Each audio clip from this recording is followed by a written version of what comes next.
time. We'll talk baseball with Caleb Peak coming up at the 4 o'clock hour. We'll talk some NBA trades as well. Spida Mitchell is out there on the block. The NBA has a legitimate problem. And what is that?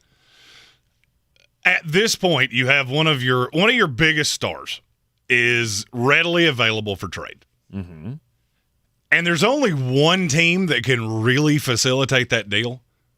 And if it happens, your league's irrelevant. If Kevin Durant winds up with the Golden State Warriors, why would I watch 1 minute of this league? Why would I care? Well, I mean, we felt that way the first time he went to Golden State. So, and won 2 titles. Right.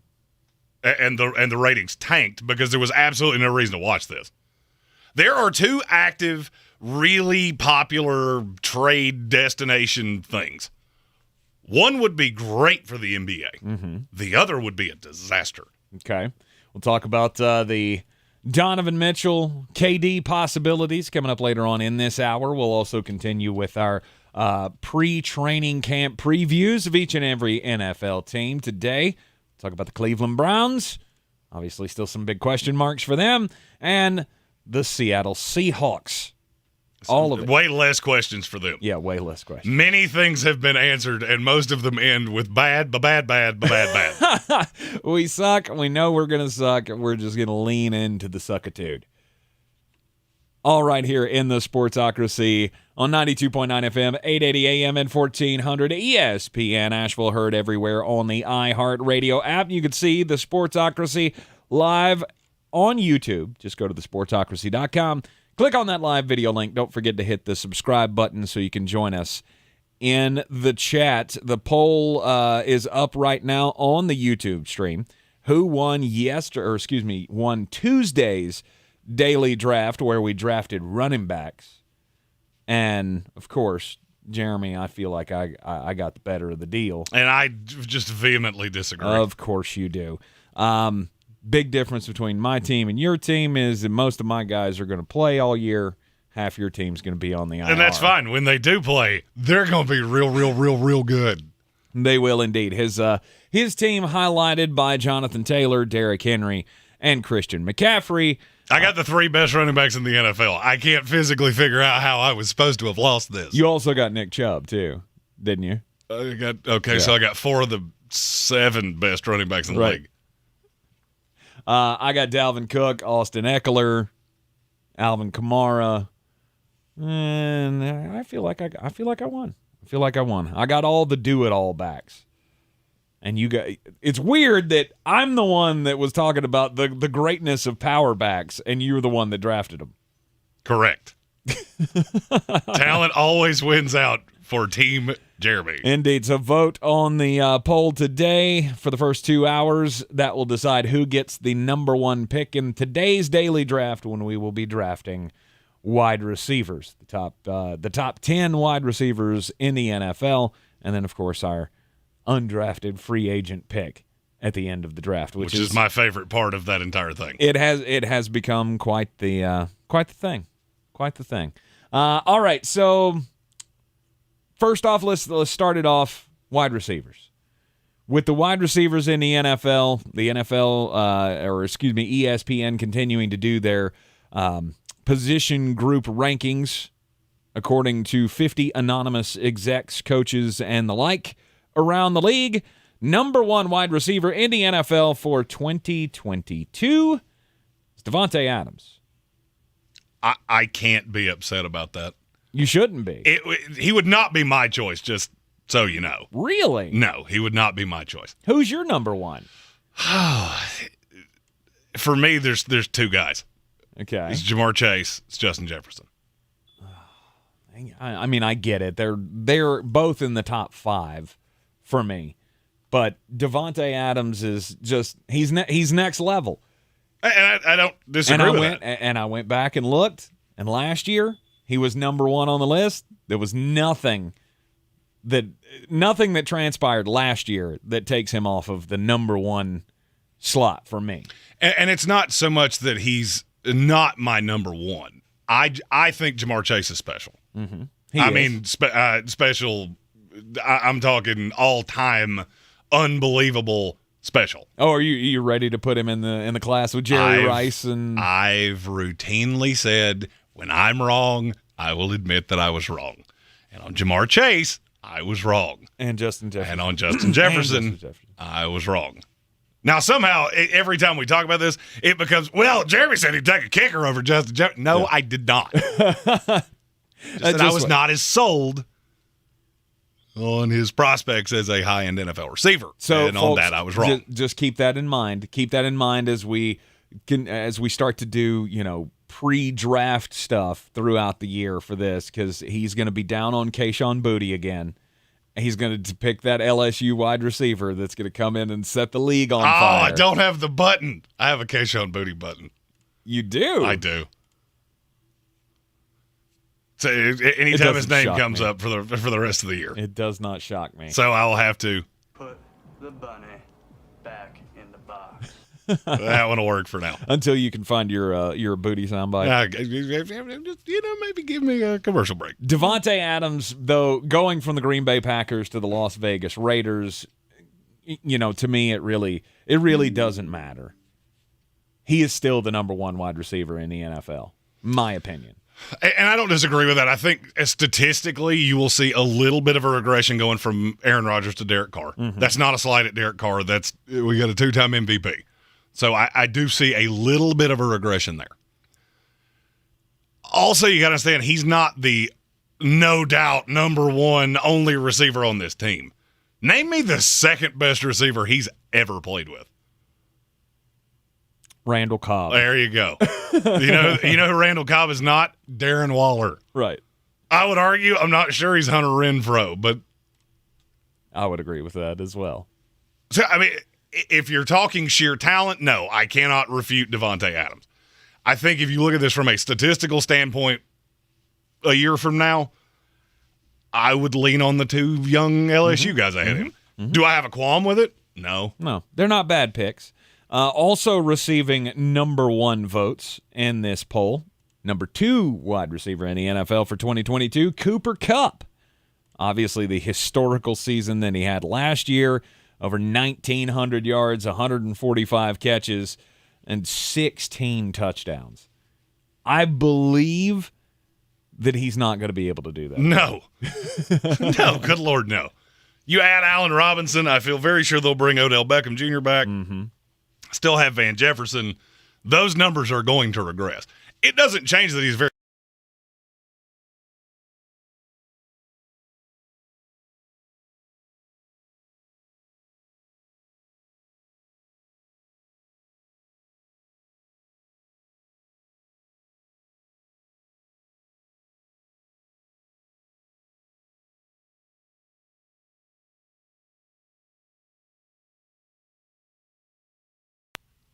And number 5, Tyreek Hill. That's where I have a problem. Tyreek Hill's where I have a problem. Is it because he doesn't do all of the things you want a wide receiver to do?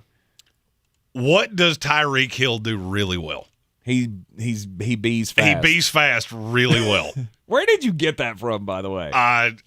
I drunkenly said something very similar to that, and it became a thing. Okay. All right. We've said it for years, and I've never asked the question. Yeah, I was about 19 Michelob Lights deep, and I said something that way, and it stuck. He bees real fast. But is he better than Stephon Diggs? As a wide receiver, everything you have to do as a wide receiver, is he better than Stephon Diggs? No. Is he better than DeAndre Hopkins? No. He's faster, though. 100%. Usain Bolt's faster than all of them.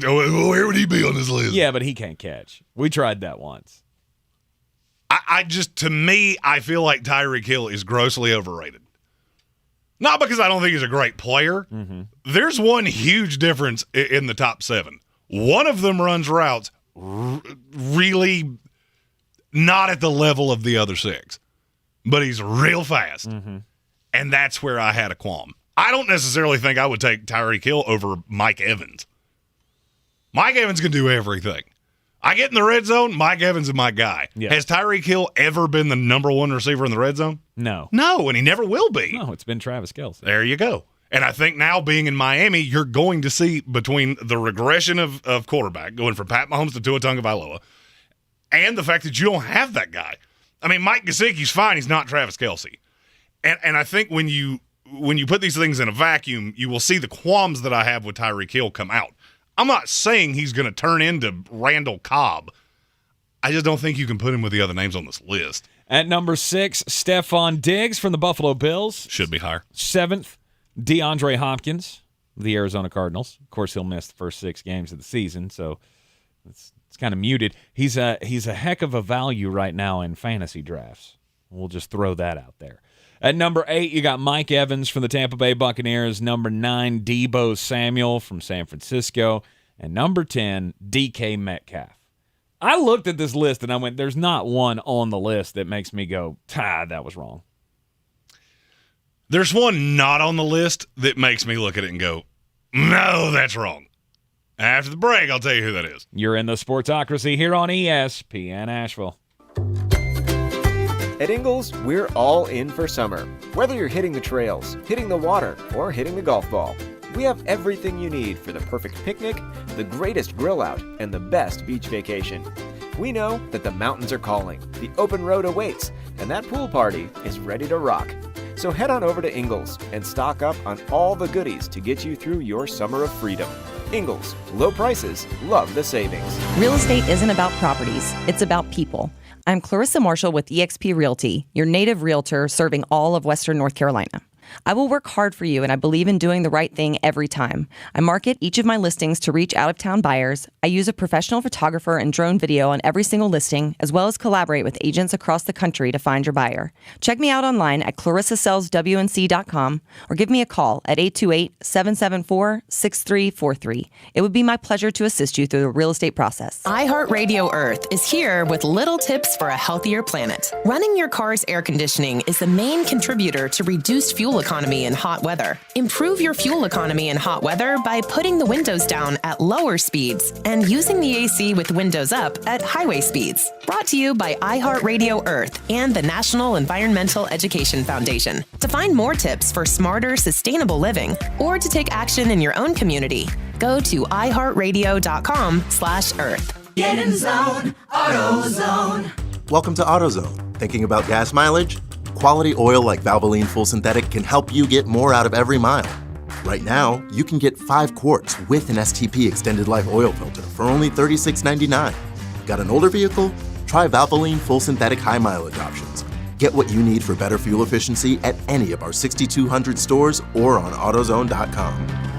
Get in zone, AutoZone. Restrictions apply. Let me hit you with some good news here. I got on my scale this morning, and it said 219 pounds.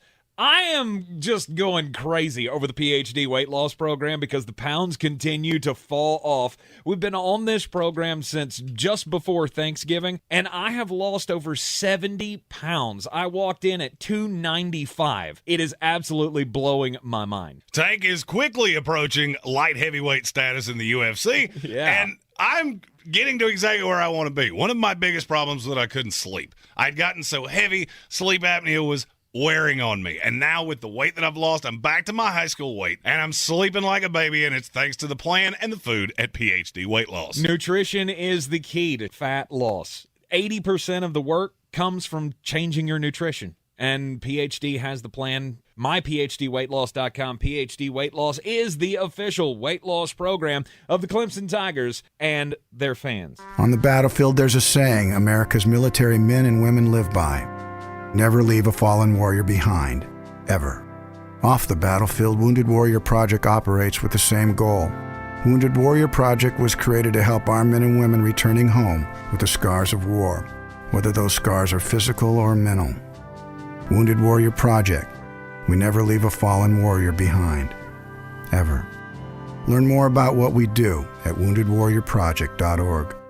Who's gonna break the news? Who's gonna break the news? Who's gonna break the news? Who's gonna break the news? And we got breaking news at the top of the Thursday afternoon episode of the Sportsocracy. And it's not good news for the home team. No, not at all. So, according to 24/7 Sports, 2023's number one player, G.G. Jackson, is going to decommit from North Carolina, reclassify, and enroll early at South Carolina. What in the NIL is going on here? It beats me. I got nothing. Why would you do that? I mean, he's taken. This reminds me of Anthony Edwards. The Anthony Edwards was the number one recruit in the country. Decided to go to Georgia, of all places. Yeah, and he was a Florida State heavy lean throughout the entire process. Yeah. I remember that was not a great day for me. No. That was not a happy day for me. No. And it did absolutely nothing. I mean, it put Anthony Edwards on the showcase stage as the only player that Georgia had. But, I guess if you're only staying a year, he's not, he couldn't reclassify and come to Carolina and get all the shine because you still have all of the guys left over from last year's title run. Well, and the takeaway for me is less about North Carolina, more about South Carolina. South Carolina is investing heavily in their athletics programs. Mm-hmm. Lamont Paris was a home run hire. He's doing good things on the recruiting trail. Shane Beamer was a home run hire. He's doing good things on the recruiting trail. Right. So those days of South Carolina being, little sister, those days are done. Yeah, I don't know about that. Okay. Just remember I said it. Okay, I will. We will all remember that you said it. There have been two programs that are heavily investing in their athletics department that haven't over the course of the last, I'll say 20 years. Mm-hmm. I've said one of them repeatedly. One of them's Wake Forest.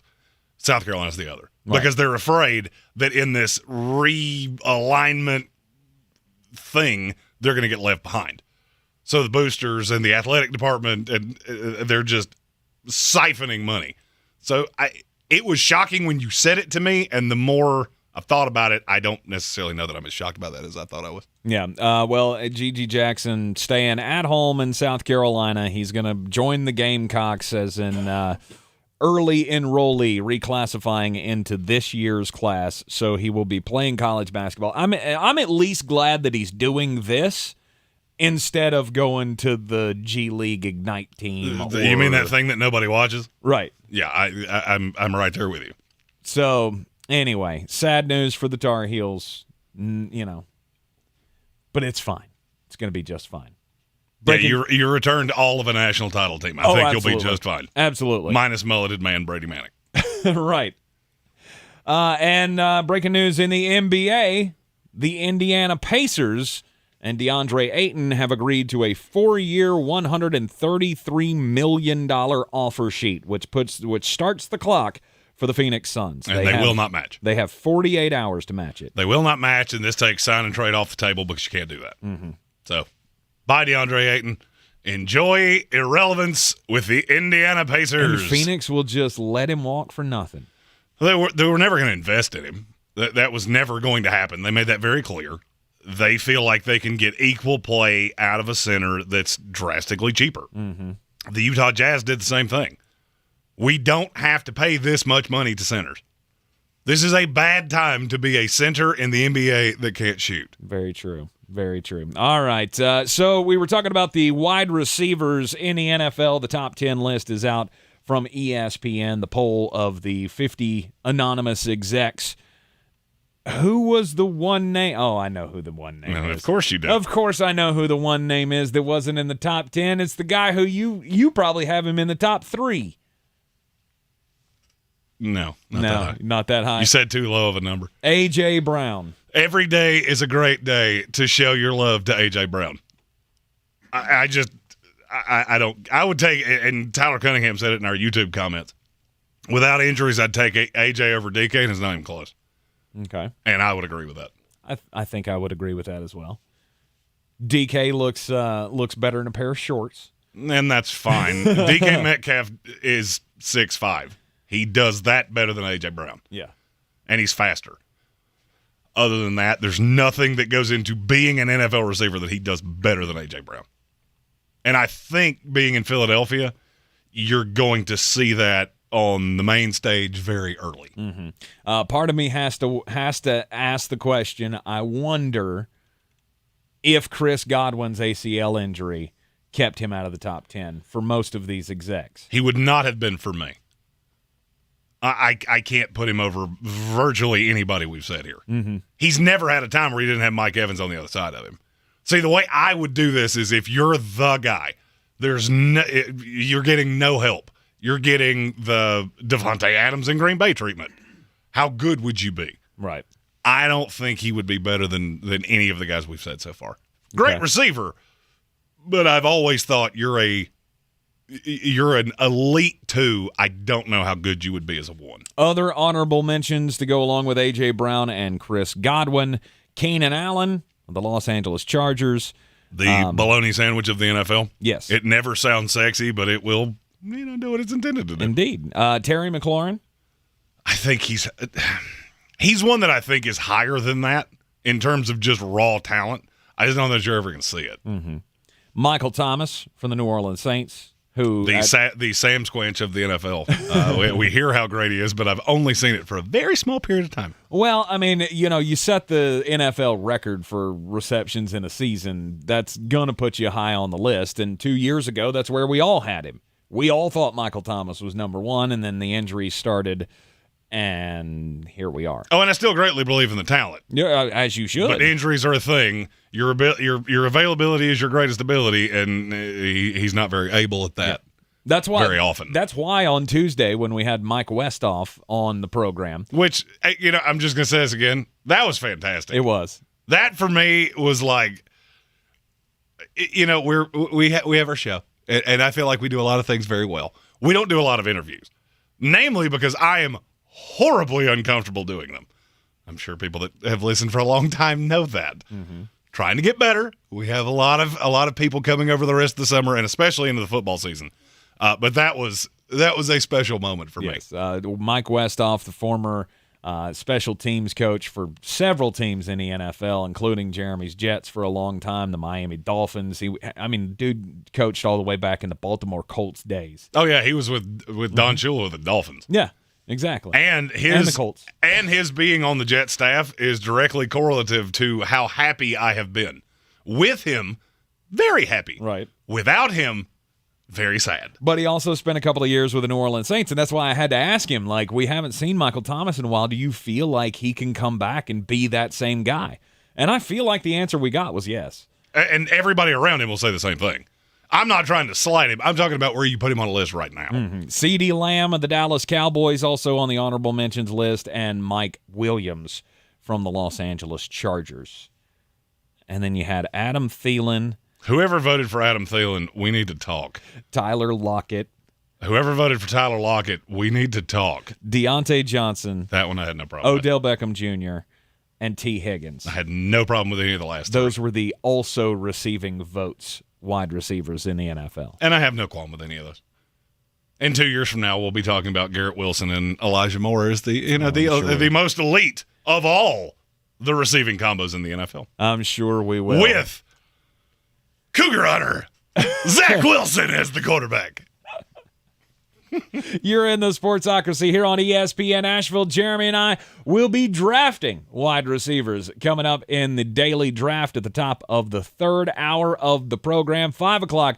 Don't miss it. Coming up next, we'll get just a bit outside first, and then we'll start talking about some of these trade rumors going around the the NBA. This is your Exergen Temporal Scanner weather forecast on ESPN Asheville.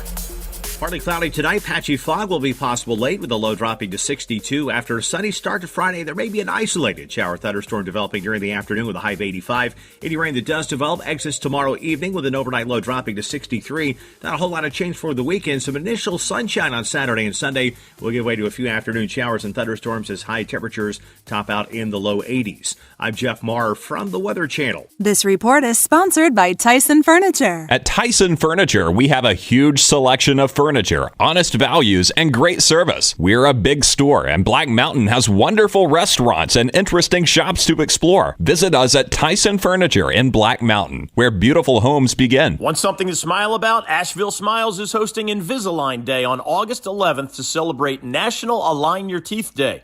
Now is the best time to save big and get that smile you've always wanted with Dr. Merrill, a master of the smile makeover. Take advantage of the best price in North Carolina at just $4,500 for Invisalign post-treatment retainers plus a 3D scan to simulate your before and after results. To schedule your consultation, visit AshevilleSmiles.com today. Every search you make, every click you take, they'll be watching you. Tired of companies like Google and Facebook watching everything you do online? There's actually a simple solution.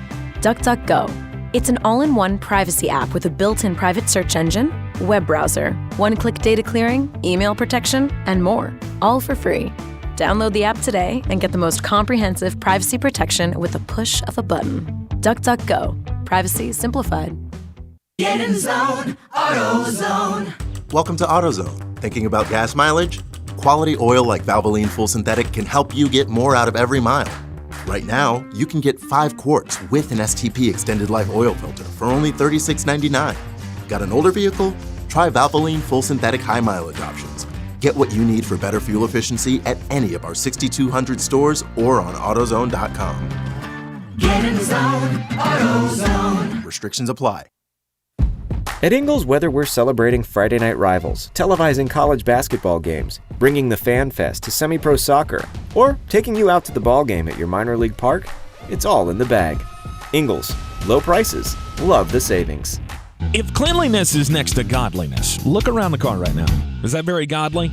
Look, life comes at you fast, but so does WBNC Auto Detailing. They have the tools to make your interior look like it's coming off the showroom floor. You don't believe me? Check them out on Instagram. All that filth and years of stains disappear. WBNC Auto Detailing does full interior and exterior details with paint correction, and they do wax and ceramic coatings. Call WBNC Auto Detailing at 455-3700. Premium care with a Southern hospitality touch. Everyone's heard about the housing market and this being the best time to sell a house in years. But the same thing applies to cars. Whether you're looking to buy a car, trade in, or sell that car in the driveway collecting dust, Fred Anderson Nissan of Asheville wants to buy your car. They have 2 on-site managers that work with Kelly Blue Book to give you top dollar for your vehicle. You can even have your car appraised instantly at AndersonNissan.com. Stop in and visit them today at 629 Brevard Road in Asheville or call them at 828-365-1663.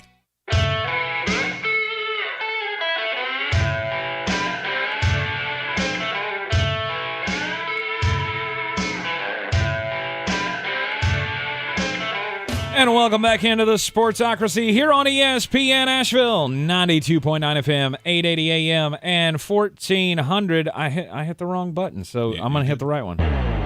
Boy, you must be outside your mind. The Sportsocracy. Just a bit outside. He tried the corner and missed. Hey, it happens. Happens to the best of us. Just a bit outside. I got to give a big props to the NBA. The NBA is helping out some of its elder statesmen, if you will, trailblazers from the past.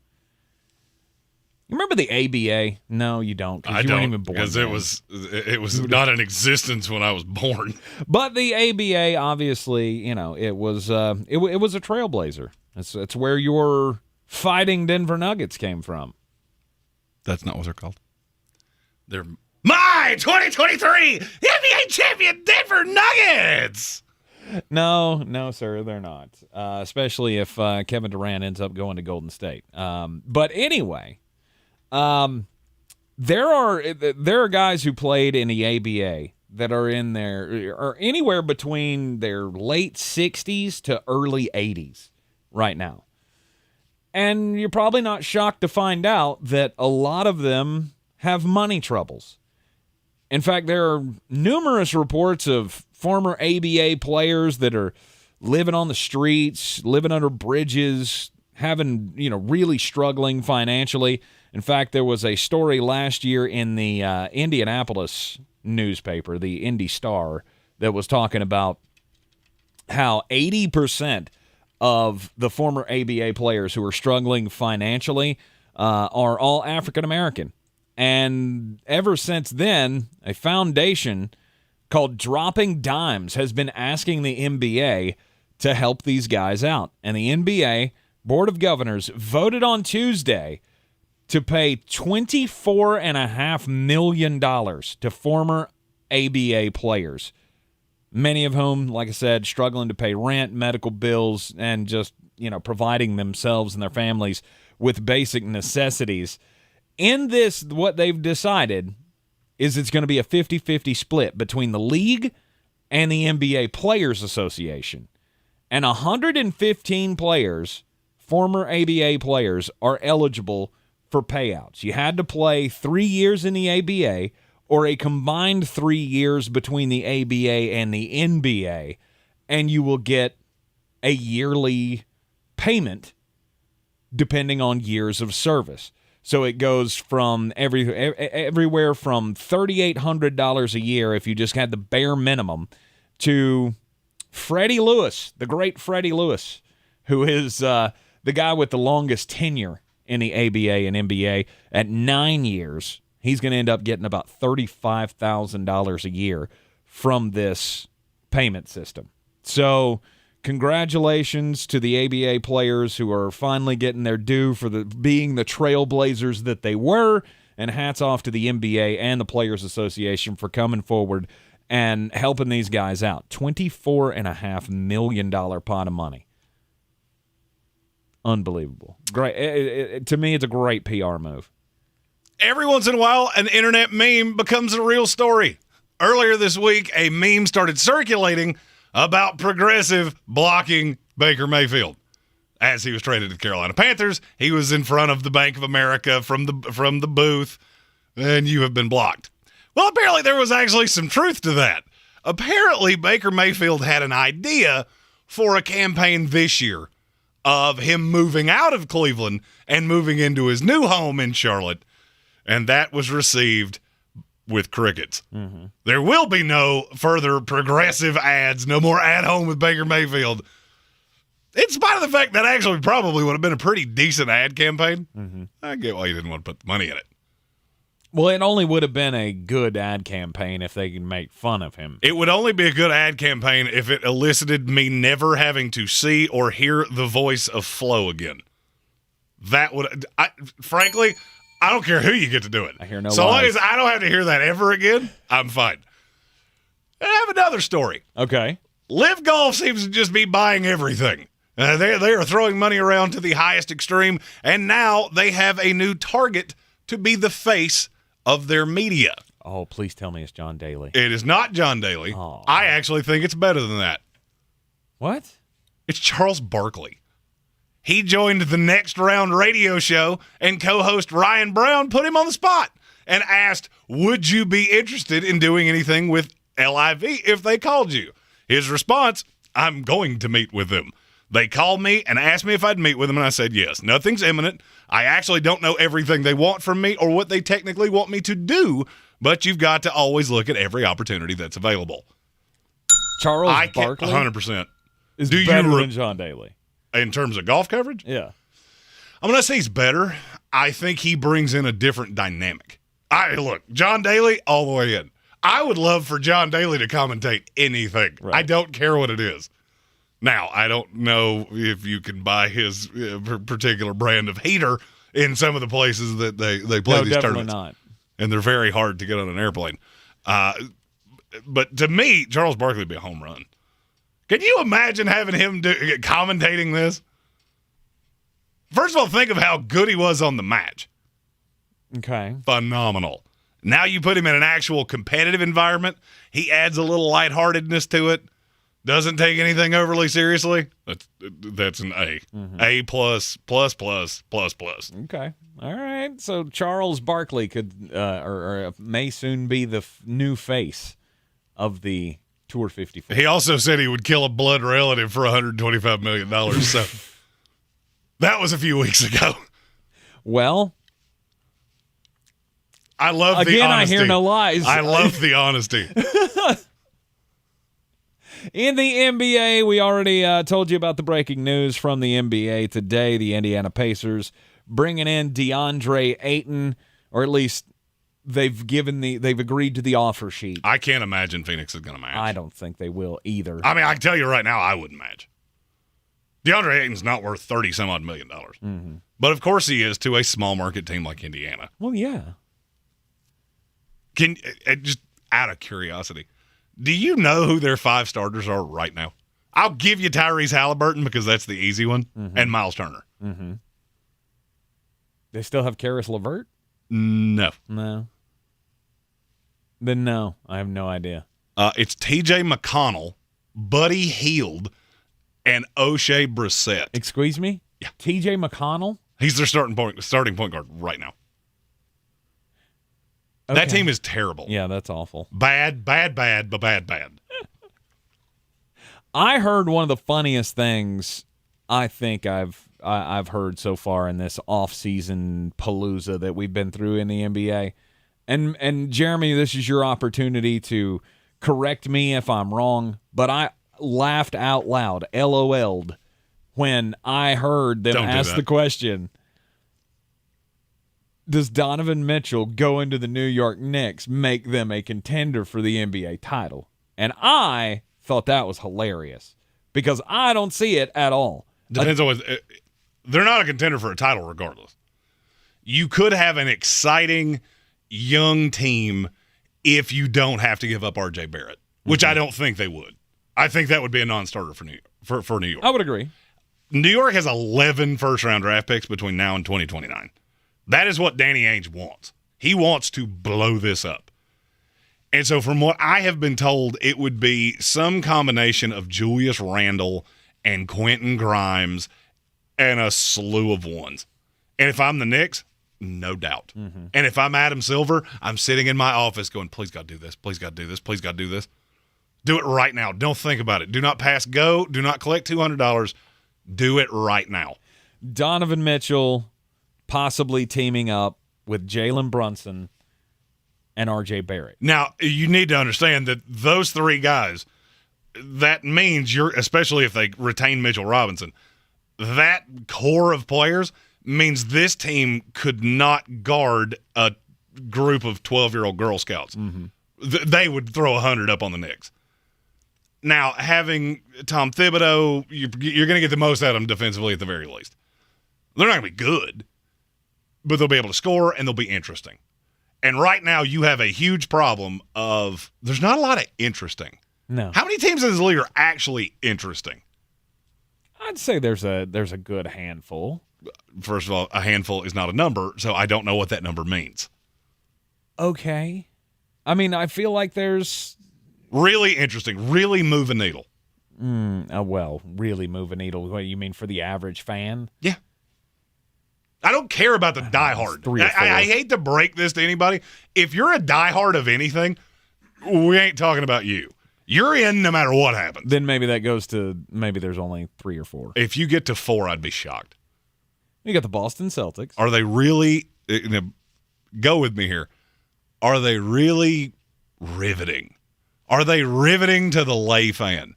Jason Tatum, who the vast majority of fans don't even know what his voice sounds like. Mm-hmm. Jaylen Brown, who may talk less than he does. Mm-hmm. That riveting television, that really must see. You just can't wait to get home and watch it. I mean, if you're a fan of basketball, they're a lot of fun to watch. Yeah. Doesn't move a needle. Doesn't move a needle outside of Boston. Doesn't do it. Just had them playing one of the most popular teams in the league in the finals, and the ratings were abhorrent. Mm-hmm. Doesn't move a needle. Miami Heat, does that move a needle? Nope. Name me the most riveting player they have. Jimmy Butler. Love the guy. You're not captivating television. Okay. And the problem is that I'm afraid you're about to have a superstar wind up with that juggernaut team, and it makes your league completely irrelevant. There's not a team that can make this deal for Kevin Durant. So, and the narrative of, well, he's just going to swallow his pride and go back to Brooklyn. Okay, that's stupid. Mm-hmm. You have obviously not paid attention for the 10 years he has been in the limelight, because that does not scream Kevin Durant to me in the least. There's only one team that can make this deal and not gut their team. The Golden State It's Golden Warriors. State. And he winds up in Golden State, your league's irrelevant. Mm-hmm. Now. Again. And it loosely like it was has for been 2 for the years. last 10 years. This has not been a captivating sport forever because your biggest name players, best players in the league, where do they play?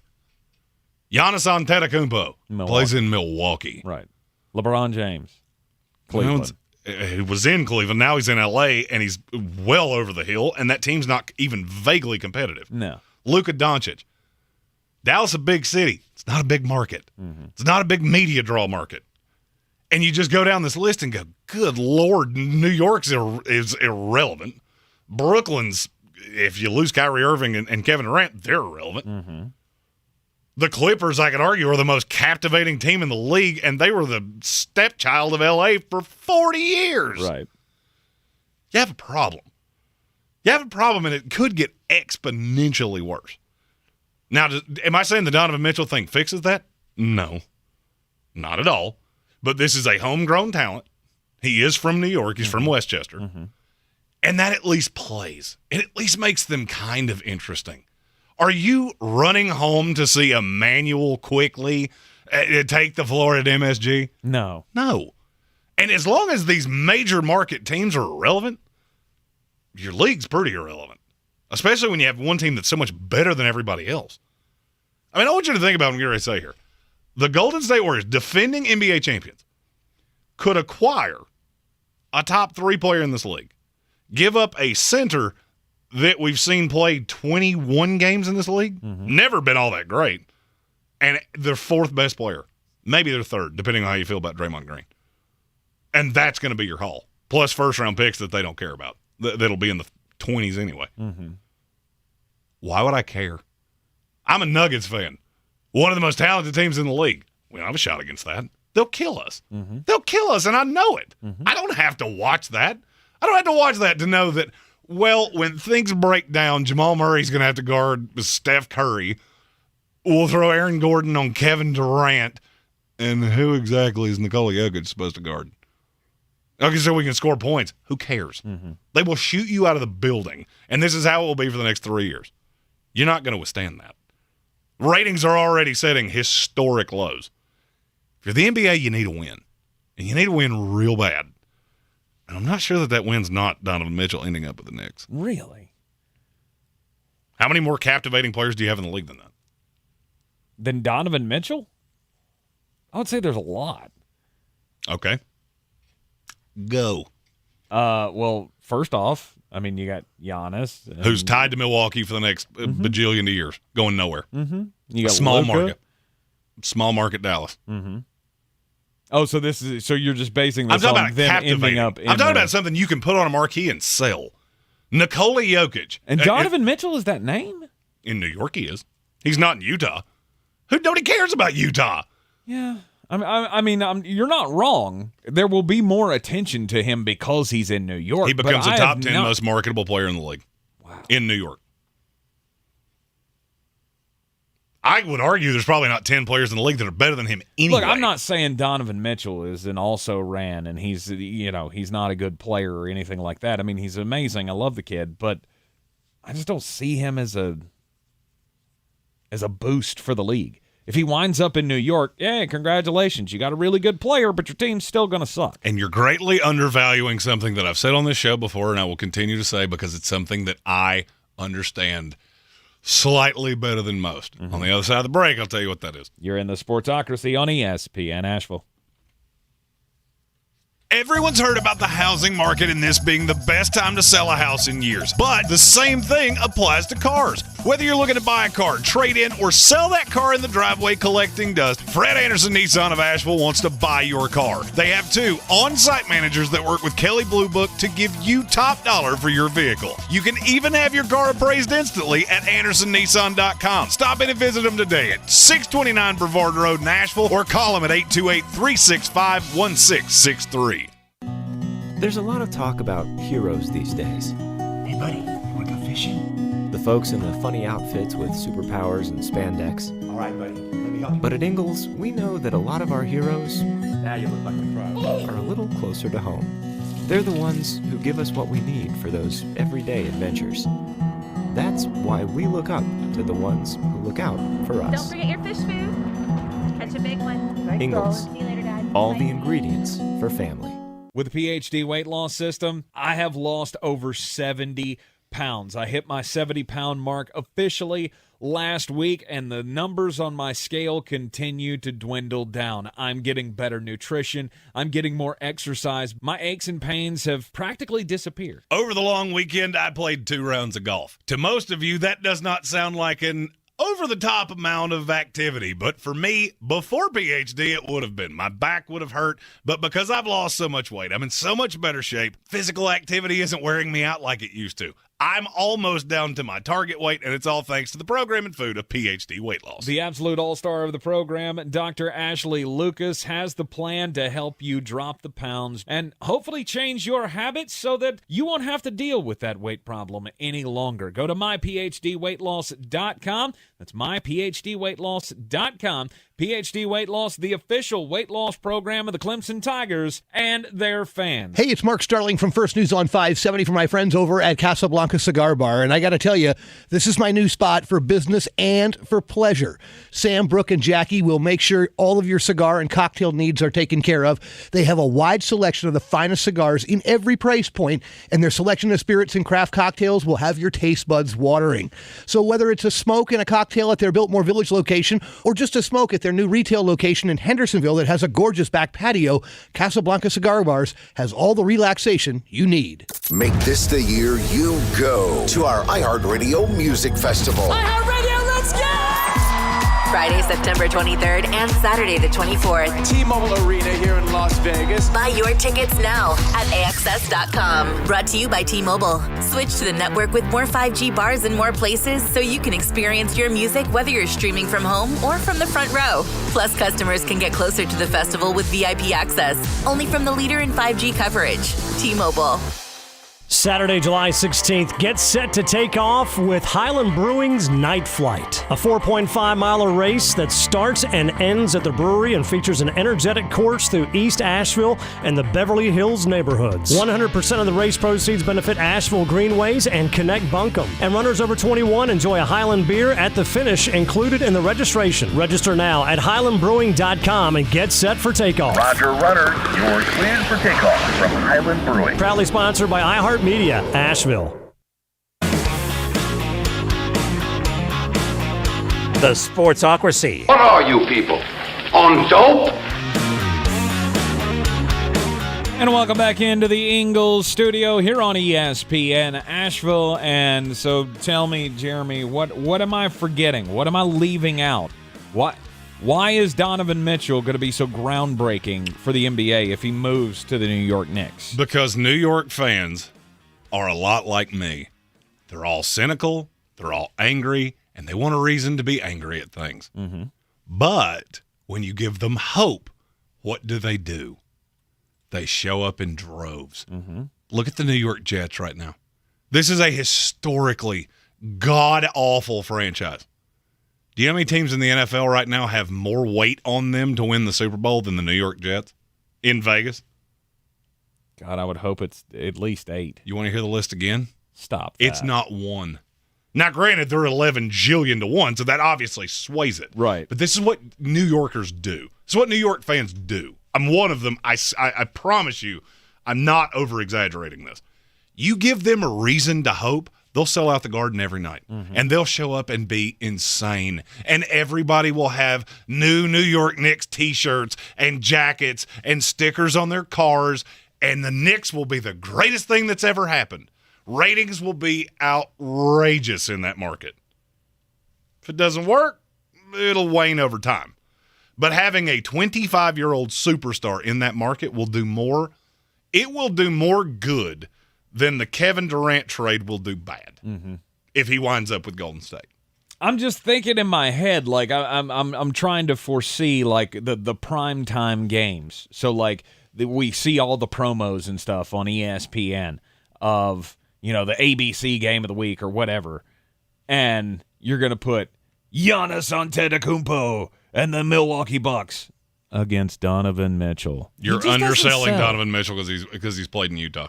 Maybe so. I'm just telling you straight up. And I didn't think that until you just said that the way you just did. There are not 10 players in this league that are better than him. Really? No, they're not. We just did a draft of building block players. Donovan Mitchell is one of them. And he should be.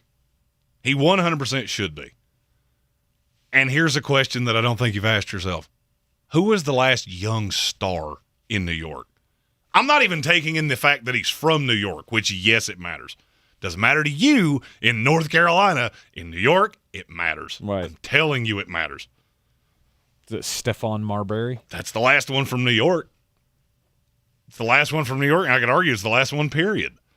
They've been sold a bill of goods on a lot of Amari Stoudemire, Carmelo Anthonys. And my fear was that you're going to have to hemorrhage the franchise just to get him. I don't think you will. Danny Ainge wants draft picks. He wants to do the same thing with Utah that he did in Boston. I can buy and sell the draft as I please because I have so many bullets in the gun that you'll never tell me no. There is nobody that I can't get. That's what Utah is looking at. They're looking at this draft class next year with Victor Wembanyama being the no doubt just good Lord have mercy, he's the best prospect since LeBron. Going, I can do anything I want. If Houston winds up with the number 1 pick, I'll give him 5 picks to get up from 4 to 1, and there's my franchise guy in Utah. So you don't have to hemorrhage the franchise. You keep R.J. Barrett. You have 3 cornerstone pieces. Name me the last time the Knicks had that. I could argue it's back to Allen Houston, John Starks, and Patrick Ewing. And it'll sell. It'll sell, and it'll sell like crazy. All right. Donovan Mitchell, if he winds up with the New York Knicks, will it change the fortunes of the NBA as a whole? I am very doubtful on that. Will it make them a better team? I think it would raise the average. I fully believe it would raise the TV rating by 0.5 point over the year. Okay. That's how important that would actually be. Because right now, this is a young player that you, as somebody that does this for a living, is underselling how good this kid is. And there's only one reason. How many games you ever watched him play?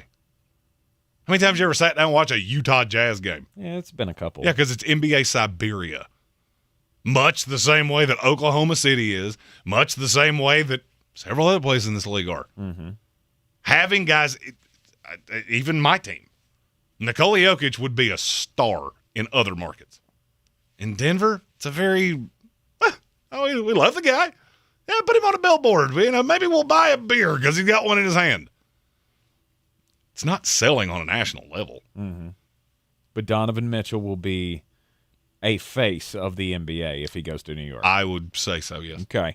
Right now, the odds for Donovan Mitchell to wind up with the Knicks are plus 150. That's very low. The Heat are at plus 120, or the Heat are at plus 250. The Sixers at plus 350. And then it's plus 400 for the field. And here's the thing. Miami, you're setting money on fire. Because they'd have to give up Bam Adebayo to make that work, and Utah has no interest. If he's getting moved, he's getting moved to New York. Right. And there's an article out in The Athletic, and Shams Charania has been all over this, of it has accelerated quickly, and I won't be shocked if it's done by the beginning of next week. I don't think it's going to change the fortunes of the franchise, but maybe it will. Maybe it will spark up some more interest around the NBA. The Kevin Durant situation, him going to Golden State, it's a bad idea. I'm fully on board with you, Jeremy. That's a bad idea. If he goes back and they create, again, the super team that's just going to walk their way through the Western Conference to the NBA Finals, it's bad news. It was bad news when they did it the first time, because I think I have never watched less NBA basketball than those 2 years that he was with the Golden State Warriors. But again, that may be the only team that can make the deal happen. And a lot left, didn't come back, and they're not really rushing to do so. You're in the Sportsocracy here on ESPN Asheville. SportsCenter's coming up next. Still got 2 hours to go. Stick with us. This is your Exergen Temporal Scanner weather forecast on ESPN Asheville. Partly cloudy tonight. Patchy fog will be possible late with a low dropping to 62. After a sunny start to Friday, there may be an isolated shower thunderstorm developing during the afternoon with a high of 85. Any rain that does develop exits tomorrow evening with an overnight low dropping to 63. Not a whole lot of change for the weekend. Some initial sunshine on Saturday and Sunday will give way to a few afternoon showers and thunderstorms as high temperatures top out in the low 80s. I'm Jeff Maher from the Weather Channel. This report is sponsored by T.P. Howard Plumbing. Hey, this is Josh Howard with T.P. Howard's Plumbing. There's nothing worse than a plumbing emergency. We need plumbers, helpers, utility foremen, laborers, and operators. Full benefits included. Call T.P. Howard's Plumbing at 628-1369. That's 628-1369. Equal opportunity employer. If summer is heating up your hiring needs, then you need Indeed. Their all-in-one hiring solution makes it easy to attract, interview, and hire candidates all in one place. Sponsor your first job and get hiring today by visiting Indeed.com/credit. iHeartRadio wants to send you to Brooklyn to see two of the biggest comedians on the planet, Chris Rock and Kevin Hart, at their Rock Hard Only Headliners Allowed tour at Barclays Center, July 25th. We'll fly you there, put you up in a hotel, get your premium seats to the show, plus some merch from Chris and Kevin, and access to the pre-show VIP lounge for you and a guest. To win, just listen to 24/7 Comedy on the free iHeartRadio app, and you'll automatically be entered. Tickets on sale now at SeatGeek.com. Chris Rock and Kevin Hart, live in Brooklyn, New York, from iHeartRadio. From the Ingles Studios, this is ESPN Asheville, WPEK, W225CJ Fairview, WMXF Waynesville, and iHeart Radio Station.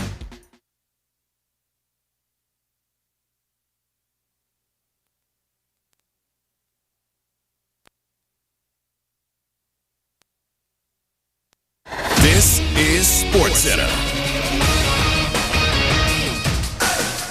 I'm Doug Brown with breaking news. ESPN's Adrian Wojnarowski reports it's the richest offer sheet in NBA history. Free agent DeAndre Ayton and the Indiana Pacers. 4 years, $133 million. ESPN's Brian Windhorst. The concept of losing a player like DeAndre Ayton for nothing, which would happen if they didn't match in 48 hours, would be a devastating blow to Phoenix. We almost never see the loss of a restricted free agent to this level. Brian Windhorst on NBA Today. Late in the first round of the Open Championship in Scotland, American Cameron Young, the leader after an 8-under 64. He's 2 shots ahead of Rory McIlroy's 66. Tiger Woods is now playing the home hole. He is at 6 over par. Oregon tight end Spencer Webb died accidentally Wednesday in a recreational area. According to police, Webb fell and struck his head near Oregon's Triangle Lake. He was 22. Early in the new college basketball season, Michigan State and Gonzaga will play on the flight deck of the USS Abraham Lincoln. Do you own or rent your home? Sure you do. Fortunately, Geico makes it easy to bundle your home and car insurance. It's a good thing, too, because having a home is hard work. Go to geico.com, get a quote, and see how much you could save. Geico.com. Easy. Now your chance to win $1,000. Just enter this nationwide keyword on our website. Cash. That's cash. Enter it now. Log on to WWNC.com.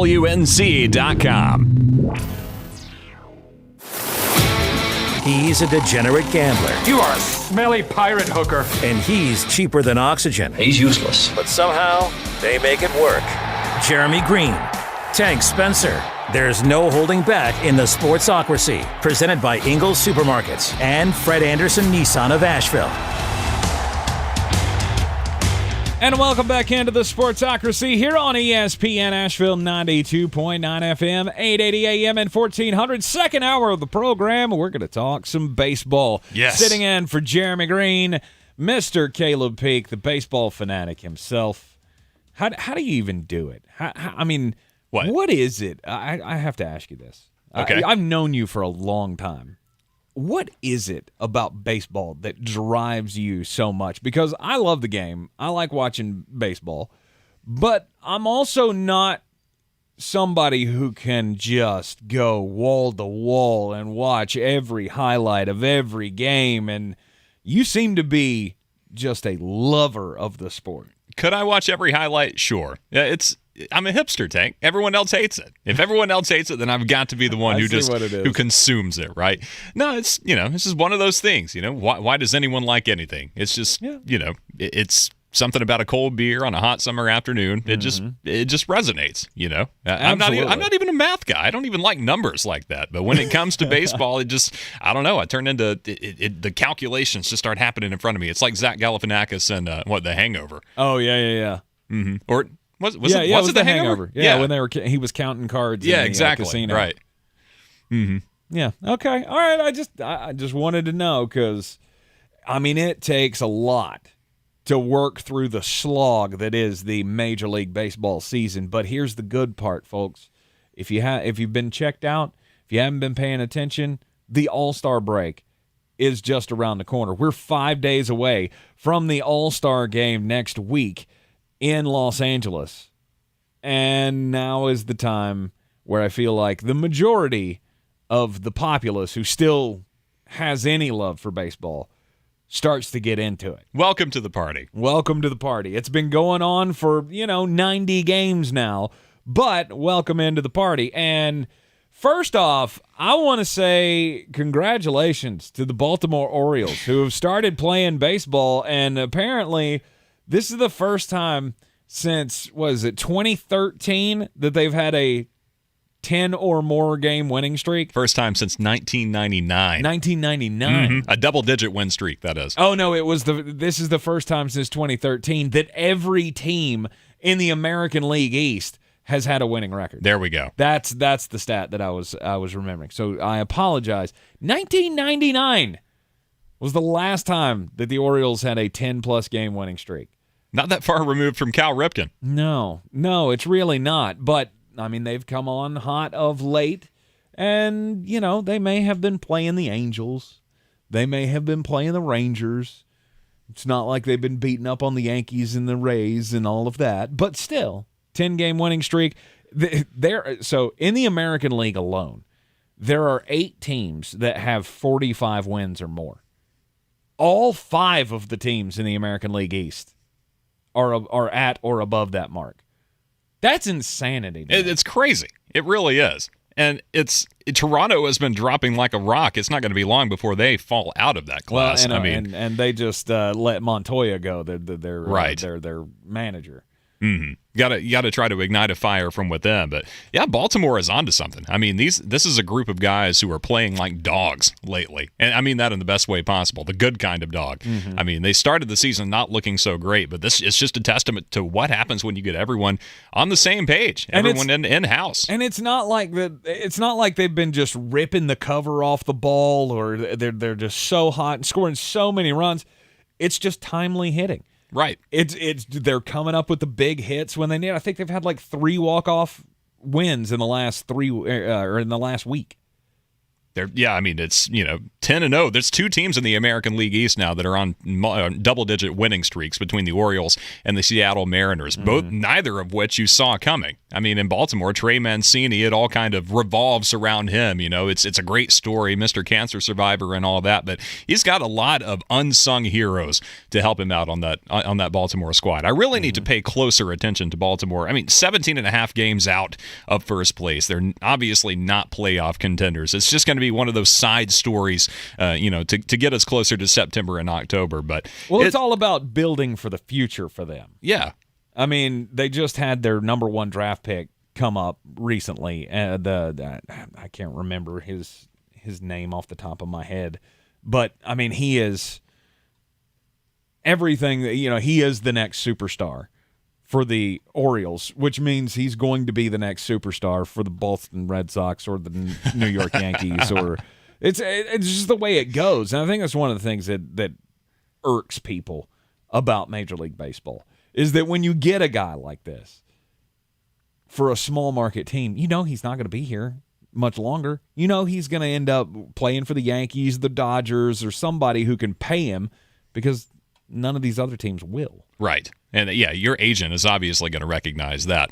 And the Yankees have this habit of drafting guys and then trading them away and letting them blossom and come to fruition and then reacquiring them. It's like they don't want to do the dirty work with it. They don't want to bring them up through the farm system. They want to let somebody else take care of that. Spend your money on elevating this guy. And then once he's worth something, we'll bring him back into the fold. Like the deal with Taylor Ward. He was drafted, I think, 4th round back in the day, 2013 or so, by New York. They ship him out to Los Los Angeles of Anaheim, LAA, the Anaheim Angels. I don't even know what the proper term is. Is it in Los Angeles or Anaheim? One or the other. Regardless. Right. Send him to the West Coast. He becomes somebody. He's still not world class, still not all-star caliber, but he's an infield utility guy. I mean, you can use him anywhere. Mm-hmm. And if you're New York, that's really all you need this time of year. Thank you. I knew that Stephen Tao would back me up in the YouTube comments here. By the way, you can get onto the program at thesportsocracy.com. Click on that live video link. Hit the subscribe button so you can correct me when I get things wrong on the YouTube stream. Adley Rutschman is the name of the kid for Baltimore. That he just came out, and he had one of the big clutch hits for him the other night.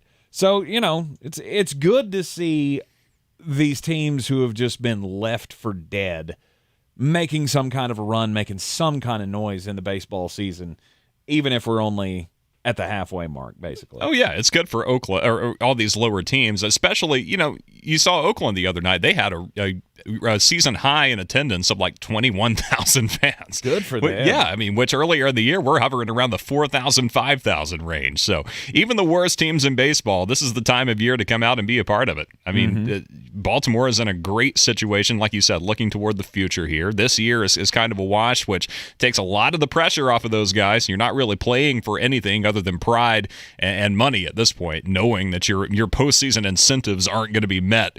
So that's really when you get the best baseball, is when you take the pressure off of the shoulders of these young guys. Mm-hmm. It feels like, I guess, Thursdays when we sit down and do this little baseball talk, the Make Me Care segment, as I called it last week, that we are right behind Shohei Ohtani in the rotation for the Los Angeles Angels of Anaheim. But he did it again. He had another amazing game last night, 12 strikeouts.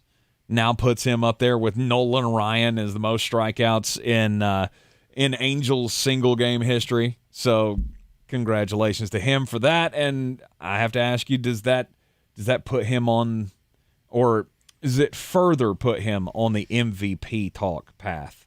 Absolutely.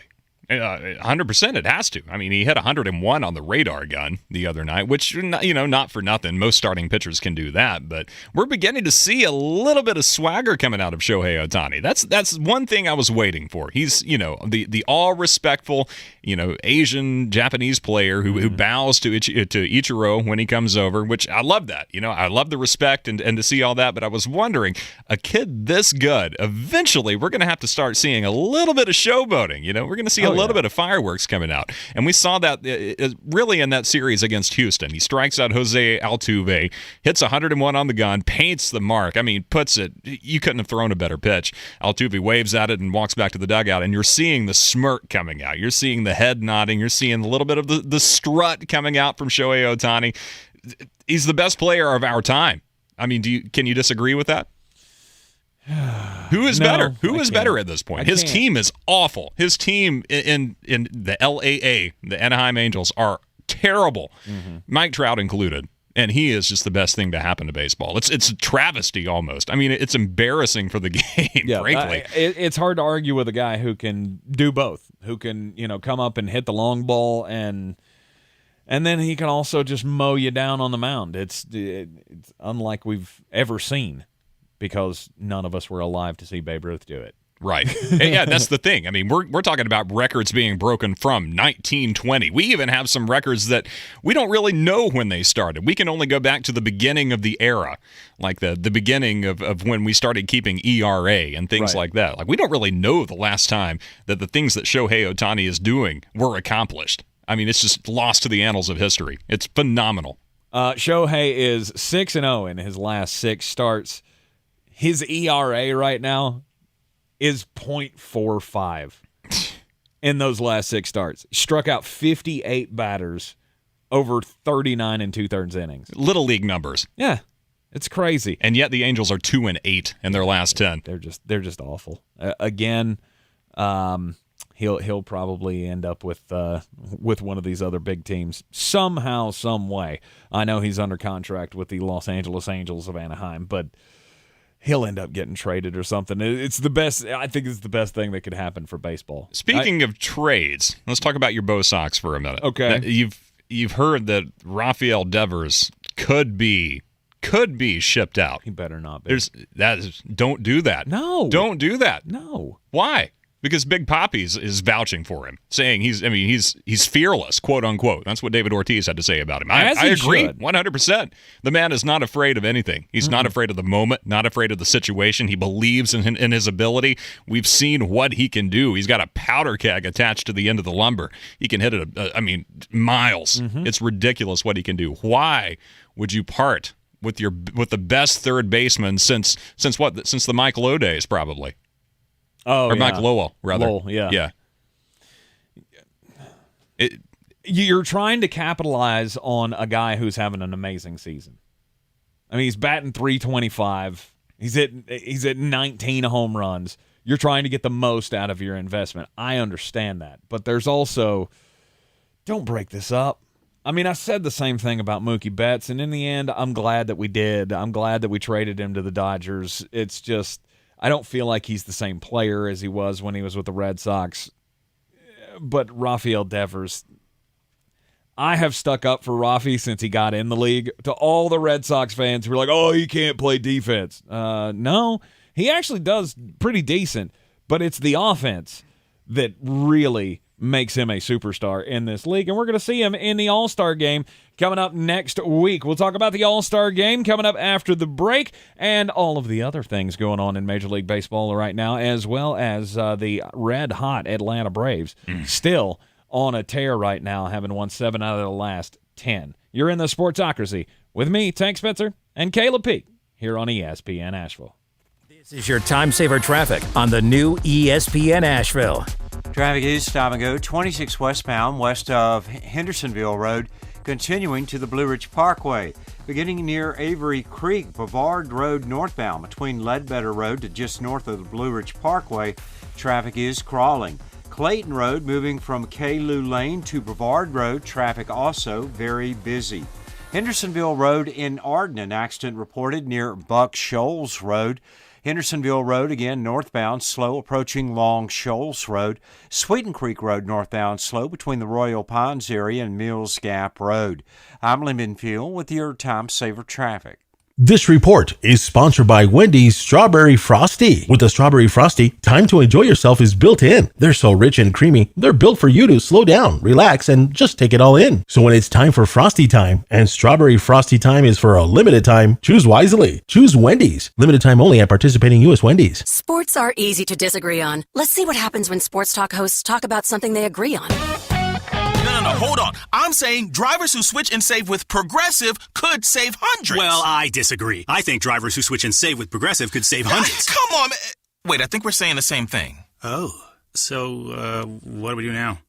Everyone agrees that drivers who switch and save with Progressive could save hundreds. Progressive Casualty Insurance Company and affiliates. National average 12-month savings by new customer surveyed who saved with Progressive between June 2020 and May 2021. Potential savings will vary. Get in zone, AutoZone. Welcome to AutoZone. Thinking about gas mileage? Quality oil like Valvoline Full Synthetic can help you get more out of every mile. Right now, you can get 5 quarts with an STP Extended Life Oil Filter for only $36.99. Got an older vehicle? Try Valvoline Full Synthetic High Mileage options. Get what you need for better fuel efficiency at any of our 6,200 stores or on AutoZone.com. Get in zone, AutoZone. Restrictions apply.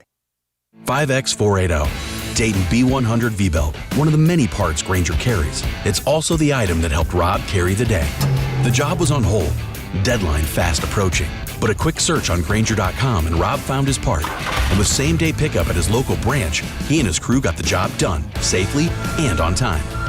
Get supplies and solutions for every industry with real-time product availability. Call, click Grainger.com, or just stop by. Grainger, for the ones who get it done. At Ingles, whether we're celebrating Friday night rivals, televising college basketball games, bringing the Fan Fest to semi-pro soccer, or taking you out to the ball game at your minor league park, it's all in the bag. Ingles, low prices, love the savings. Rogue Combat Club, Asheville's home for comprehensive martial arts training, has a goal for our community, one that's stronger, more fit, and unwavers in its support of one another. Rogue Combat Club's instructors have competed at the highest levels and offer classes for everyone from young children to adults in Brazilian Jiu-Jitsu, Muay Thai, and wrestling. Rogue Combat Club classes can help you boost your self-confidence and self-defense skills while weeding out the egos and intimidation found at other gyms. Join today at roguecombatclub.com. I believe real estate isn't about properties. It's about people. I am Clarissa Marshall with eXp Realty, serving all of Western North Carolina. Navigating the home buying and selling journey can feel overwhelming at times, and that's why having an agent who cares about you and your needs is key. I'm a native of Western North Carolina, and I close over a home a week. I'm an expert in the market, pricing my sellers correctly to net you the most money, and working as a skilled negotiator for my buyers. Please give me a call today at 828-774-6343 to set up a complimentary market analysis.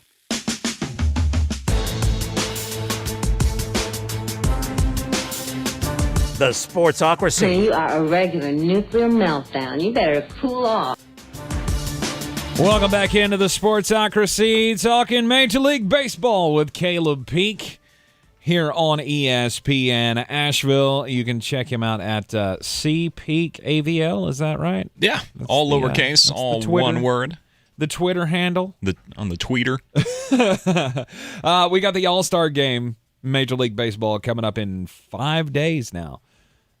July the 19th on Fox. We'll see it all unfold. Of course, the big thing that I always look forward to at the All-Star break is the home run derby. Oh yeah, and we're going to see Shohei in the derby, which I feel like every star needs to go down that path. But I've felt that way about all of these. Like, this is your signature moment. This is where you get all of the stars together, and you have these little special events. Same thing with the NBA. Like, you get everybody together for All-Star Weekend. Why can't we see everybody in the slam dunk competition, in the three-point competition? They don't want to do it. But when baseball has their home run derby, why the hell is Vlad Guerrero Jr. not going to be in the home run derby? Honestly. For the second year in a row, he's turned him down. I don't understand it at all, unless he's just afraid that he'll pull a Mike Piazza. I always have to rag on Mike Piazza because he was in the home run derby every year when I was a teenager, and I think in 5 years that he was in the home run derby, he hit 6 home runs total. Oh yeah, all his home runs came before the break and after the break. Right. Never during the All-Star break. No, he was always touted as like, oh, here comes the New York Mets slugger. Nothing. Well, absolutely nothing. The New York Mets slugger that's in it this year is going to surpass Mike Piazza in all career accolades by the time it's over. Polar Bear, Pete Alonso, this guy, coming from an Atlanta Braves fan, this guy is the real deal. I mean, this guy can hit like Shohei, but he's a ball of muscle. I mean, he looks like Jason Varitek, but more chiseled. I mean, it's just mounds of muscle on this guy. He's great at first base, too. I mean, he's got a lockdown glove, but watching him hit is one of the purest, most fun things you can do as a baseball player. And I'm glad he didn't really bring that to Atlanta over the last 3 days because he was kind of quiet. I mean, he had his moments, but nothing really highlight worthy, which is great for the Braves, who are 30-10. 30-10 since the end of May, and still are 2.5 games back from New York. You got Pete Alonso, Ronald Acuna Jr. They're going to be in the home run derby, along with Juan Soto, Kyle Schwarber, Julio Rodriguez of the Mariners, which the lay fan is going, who in the heck is that? Jose Ramirez from the Cleveland Guardians, and Albert Pujols. Look, I thought it was a cool idea when they said, hey, Miggy and Albert are going to play a big part in, participating at the All-Star break. I've gone back and forth on this. What do you think about the Legends choices for the All-Star games? I don't mind it. It's another one of those gimmicks. Like you said, you come to the All-Star break and this is the kind of thing you expect. I mean, it's clear that over the last few years everyone is sick of the straight up and down NL versus AL. I mean, we want to have something to spice it up, and Albert Pujols is, he's riding off into the sunset. It's a great little send off for him. Miggy Cabrera just hit his 3,000th hit earlier this year. It makes perfect sense to have these guys involved, mainly because they can still do what they do very well. I mean, they're not putting up career numbers, obviously, but Albert Pujols has been the leading hitter for St. Louis over the last 2 series because Paul Goldschmidt and Nolan Arenado have been AWOL. I mean, they're standing there with the lumber, and they're not doing anything with it. So Albert Pujols has been the one stepping up and keeping St. Louis within striking distance of Milwaukee. Had those other 2 guys been involved, St. Louis would probably be atop the NL Central right now. But I like it. I don't mind seeing it because it's probably the last time you're going to get to see these 2 guys on the field at the same time. I mean, we've got decades of all-star history between the 2 of these. And it's just kind of nice to see them ride off into the sunset, get one last little curtain call, and then, how much are we realistically going to see these guys? We might see them for 1 inning apiece in the All-Star game. And you said Albert Pujols is going to be a part of the Home Run Derby, correct? Right. Yeah. So, I mean, maybe he gets out of the first round, maybe he doesn't. But at the very least, it's a chance to step up, tip your cap, and say, thank you, Albert, for everything you've done. Because my very first baseball game was MLB 2006. I forget exactly what strain it was of the MLB baseball games. Right. 2006, Albert Pujols was on the cover. And that was that's one of the things that set me on the path to being a baseball nerd. And so, it's just a chance to say, thank you, Albert. Thank you, Miggy, for everything. Then you missed the best version of that game, which was the 05 version, I believe, with Manny Ramirez on the cover. That was the best rendition of the Major League Baseball video games, in my opinion. Just because of the cover? Not just because Manny was on the cover. It was a fun game. It was a fun game. I loved the gameplay. I wasted so many hours of my life on that video game, but that's neither here nor there. Did it have the feature where you could make Manny disappear into the bathroom within the Green Monster? This was pre all of him disappearing and all of that. Before Manny started being Manny. Well, no, I mean he was always Manny. Yes. Manny was always Manny. Pujols will be appearing in the Home Run Derby for the 5th time, which is tied for the most in MLB history. 6 others have done it. I want to see if you can name them. 6 others have appeared 5 times. Uh-huh. Okay. Other than Albert, let's see. Let's go greatest home run hitters of all of obviously the last 20 years. Yeah, I was going to say, because the Home Run Derby isn't it's not ancient, but it's not that old either. Let's see. Give me a second. I got to think. Okay. I got to think. Got to try to get my head right. Obviously, this shows the youth of Caleb P. Has a lot of decades to go through. Because anybody in my age bracket that we're knocking down or just got past the age of 40, we will never forget some of the great home run contests that we saw. I mean, there's one guy that just absolutely tortured Fenway Park when they had the game back there in 1999. Well, I was going to say Reggie Jackson has got to be one of them. No. Not Mr. October? No. King Griffey Jr. Okay. Mark McGwire, Sammy Sosa. Sure. Barry Bonds. And then you got 2 others, Prince Fielder and David Ortiz. Those are the ones that have been in the Home Run Derby that many times. Big Papi was in it 5 times, wasn't he? Mm-hmm. Yeah. See, I wasn't sure if we were counting the Royd era or any of that. Oh, absolutely. That was when the Home Run Derby was the best. I can't argue with that. Like I said, I will never forget watching the All-Star game in Fenway Park and Mark McGwire just smashing cars on Lansdowne Street over the big green monster. So anyway, that's going to be the highlight on Monday night, obviously, and then Tuesday you'll have the All-Star game. Was there anybody left out of the All-Star game that you were irked about? Austin Riley. I mean, that's a good one. 25 home runs. He just hit his 25th yesterday against New York. Has been a stalwart at the hot corner for Atlanta. I mean, what else can you do? The kid has done everything. Why doesn't he have a berth here? It doesn't make any sense. He is the definition of all-star. Yep. Your Atlanta Braves that did make the all-star team, obviously Ronald Acuna Jr. voted in as a starter. And then you've got DeArno, the catcher. Yeah. He's going to be a reserve on the team. Also in the reserves is Dansby Swanson and William Contreras. As a designated hitter. Yeah. Which is interesting. I mean, that's a cool story, right? The Contreras brothers going to start are going to be on the same all-star team at the same time. It's the only thing to me is it's kind of crazy, really. It's just a rags to riches story for William Contreras, Willie Contreras, as we call him in Atlanta, to not even start for the majority of the year. I mean, he's primarily a bench guy. He's a filling guy. He's a rotation guy for when Darno needs a break. But the pop in that bat is what makes him relevant. And he's been able to fill in as we've had the shuffle going on with Ozzie Albies being out until probably August, maybe early September with that broken lower extremity.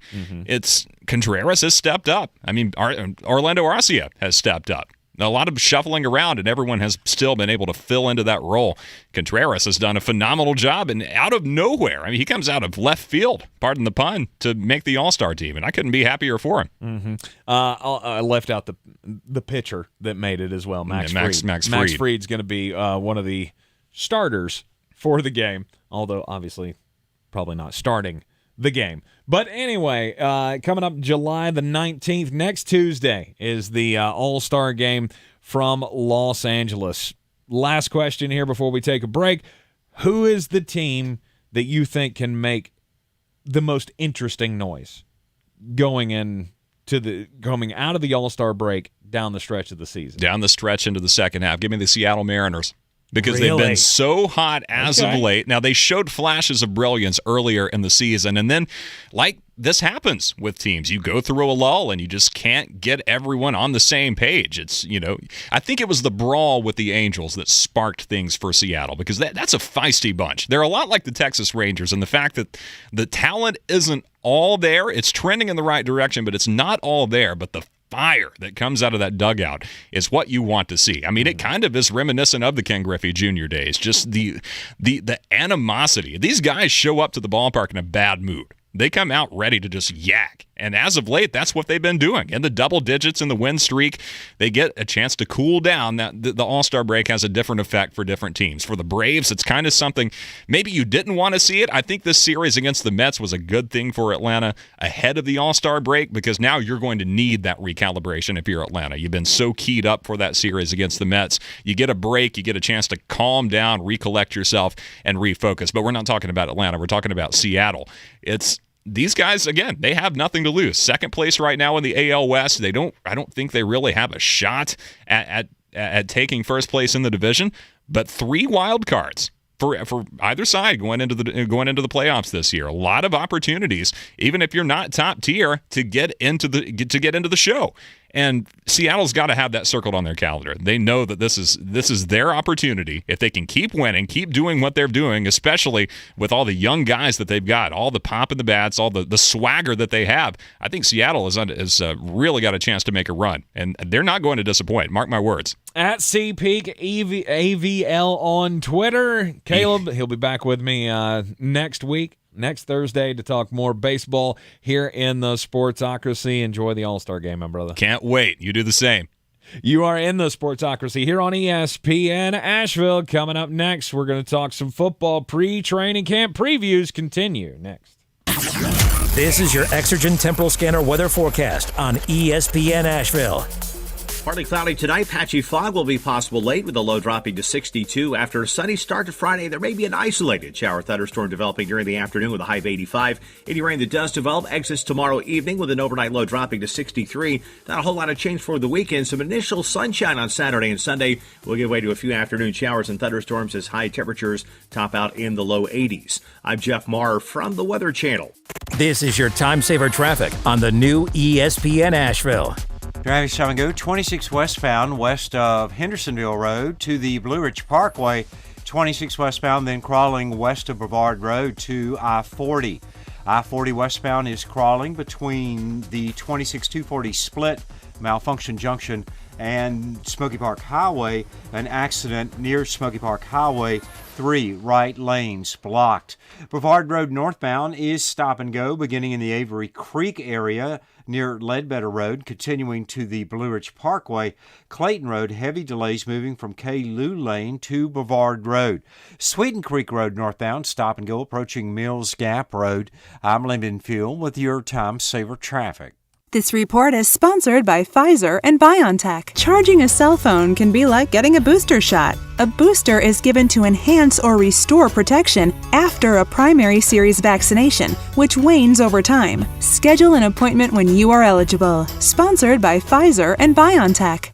Let me hit you with some good news here. I got on my scale this morning, and it said 219 pounds. I am just going crazy over the PhD weight loss program because the pounds continue to fall off. We've been on this program since just before Thanksgiving, and I have lost over 70 pounds. I walked in at 295. It is absolutely blowing my mind. Tank is quickly approaching light heavyweight status in the UFC, and I'm getting to exactly where I want to be. One of my biggest problems was that I couldn't sleep. I'd gotten so heavy, sleep apnea was wearing on me. And now with the weight that I've lost, I'm back to my high school weight, and I'm sleeping like a baby, and it's thanks to the plan and the food at PhD Weight Loss. Nutrition is the key to fat loss. 80% of the work comes from changing your nutrition, and PhD has the plan. MyPhDWeightLoss.com. PhD Weight Loss is the official weight loss program of the Clemson Tigers and their fans. It's Macy's one-day sale with great deals of the day, like 40 to 60% off select looks for him and for her. Perfect for wherever summer takes you. And elevate any occasion with 45 to 65% off fine jewelry. And get a new Bella 2-quart air fryer for just $34.99 during Macy's one-day sale. Plus, Star Rewards members earn rewards even faster during Macy's Star Money Bonus Days starting tomorrow. Everyone's heard about the housing market and this being the best time to sell a house in years. But the same thing applies to cars. Whether you're looking to buy a car, trade in, or sell that car in the driveway collecting dust, Fred Anderson Nissan of Asheville wants to buy your car. They have 2 on-site managers that work with Kelley Blue Book to give you top dollar for your vehicle. You can even have your car appraised instantly at AndersonNissan.com. Stop in and visit them today at 629 Brevard Road in Asheville or call them at 828-365-1663. On the weird scale, there's Vegas, there's Florida, and there's Asheville. Let's get weird, Asheville. All right, Jeremy.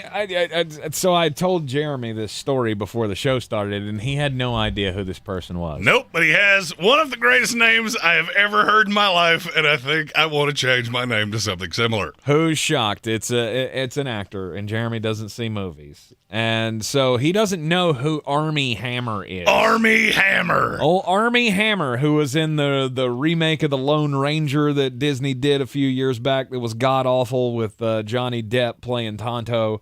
He was also in The Death on the Nile, which if you haven't seen that, with Wonder Woman in it, Gal Gadot. It's an excellent movie. All right, you have my interest. Oh, it's solely on what you just said. You at least have piqued my interest. It's a remake of an older movie, but I thought it was very good in it. And he also played the Winklevoss twins in the Facebook movie, The Social Network. Yeah, nope, out on that. I'm more wanting to talk about Armie Hammer and Wonder Woman. That has at least piqued my interest. Armie Hammer, though, he is no longer an actor. He can't find any work. He was accused many months ago of sexual misconduct, much like Deshaun Watson. And since then, he has been cut loose from his agency. Nobody's hiring him for work. Well, you still got to pay the bills when stuff like that happens. And last week on social media, it started trending that he's now working as a concierge at a hotel. That's not entirely true. The true story is now out. He's kind of working at a resort, but he's selling timeshares. Oh, no. Yeah. Look, as somebody who has gone on a vacation where I got, part of the deal was I had to sit down with the timeshare guy. Why does that not shock me that you fell for that? Of course I did. It's a cheap vacation. I get a free vacation? Yeah, but see, here's the thing. They borderline kidnap you in the middle of it and won't let you leave until you give them monies. We probably got in trouble, too, but nobody ever found us. We were supposed to go for the thing, but we never did. and just enjoyed our little vacation there in the Dominican Republic. It's okay. You're going to be kidnapped one day and forced to watch that presentation. But Armie Hammer, yeah, he's in the Caymans, working as selling timeshares. That's where his kids are. So I just thought that was absolutely strange for a guy who, at one point, I thought he was going to be one of the next big things in Hollywood. And not so much. Not so much. Selling timeshares. Look, I'm not going to knock anybody's career. However you want to make money for your family, go make money for your family. It's weird going from the silver screen to begging people to buy a timeshare in a hotel. In fairness, we do sit in a closet and talk to ourselves all day. Indeed. So I'm not sure we're the ones that should be casting aspersions. Indeed. But if you ever find yourself in the Cayman Islands at Moritz Resort in Grand Cayman, go by and see Armie Hammer. The subject of my story does not have as cool a name as Armie Hammer. His name is Larry Doyle Sanders. He's 53. Definitely. Anytime you quote somebody's age in a story, it's because they did crimes. Mm-hmm. He is a noodler from Oklahoma. A noodler. Do you know what a noodler is? Yeah, he hunts for catfish with his hand. Which means already you're off to a weird start. He's 53 years old and was noodling on the South Canadian River in Pontotoc County in Oklahoma. Okay. And then he did crimes. He claimed that while at the river, he discovered that his fishing partner, Jimmy Knighton, also 53, was trying to kill him. It's not that he was trying to kill him that is so strange. It's the method in which he was trying to kill him. Okay. He claimed he was trying to feed him to Sasquatch. He indicated Jimmy attempted to get away from him so that the Sasquatch could eat Larry. So, of course, Larry did, as you do, he beat Jimmy to death. Oh, no. Choked him, drowned him, and then came back home to tell his daughter, who is dating Knighton's son, what he had done. According to the sheriff, he appeared to be under the influence of something.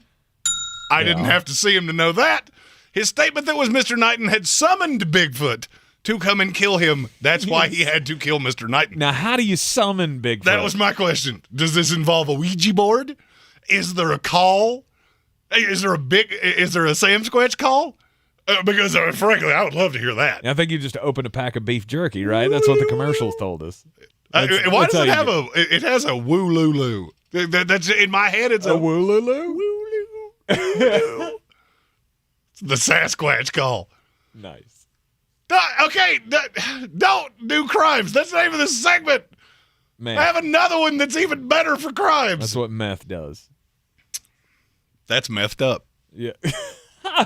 But jingle out. Oh, training camps in the NFL will begin very, very shortly. 1 week. We are 1 week away. Yep. Let's talk about the Cleveland Browns, their prospects for 2022. We still don't know what the deal is with their quarterback. Well, I mean, here's the thing. We haven't talked enough about Cleveland this offseason. I know. I mean, I really feel like they haven't gotten the media attention that they deserve. And as you've seen in all the memes on social media, Deshaun Watson will be suspended anywhere from 4 games to 4 years. Yeah, it will fall somewhere in there. There is apparently a rumor going around that Cleveland feels like he's not going to get suspended. And I'm going to disagree for the square. Well, you might. It depends on what the lawyer does, what the judge that's overseeing this case. If she says no penalty, then there's nothing the NFL can do. Well, the thing that scares me, there's many things that scare me about this, but one of the things that would scare me if I was Deshaun Watson is my lawyer, who may or may not have been also representing Larry Doyle Sanders, the Oklahoma Noodler. Deshaun Watson, if he doesn't play this year or is not eligible to play because he gets suspended, then they're stuck with Jacoby Brissett. And can Jacoby Brissett lead this team to the playoffs? I think this may be the most over-discussed story of all the time I've been doing this. Because what's really the difference between Jacoby Brissett and Baker Mayfield? In terms of play on the field, there's really not one. Brissett's never been in a situation like this. He's never been on a team that's this talented. Never been behind an offensive line like this. Everybody always points to when he got the shot with the Indianapolis Colts. Let's be really honest about his shot with the Indianapolis Colts. Andrew Luck retires 9 minutes before training camp starts. Right. And they go, well, yeah, you have a dot on your helmet. You're our new quarterback. Come on down. Of course it was terrible. The line was awful. Mm-hmm. They didn't have any weapons. This is the best situation he's ever had. And now be really honest with yourself about the schedule. I think we all know it's not going to be a year. No. I think we have officially gotten to the point of I was right, then I was wrong, then I was right again, then I was wrong again, and I'm now back to right. This is not going to be a year. So let's go anything under 8 games. Mm-hmm. If it's 4, I could argue you're not going to lose any more games without him than you would have lost with him. Right. Because you play at Carolina.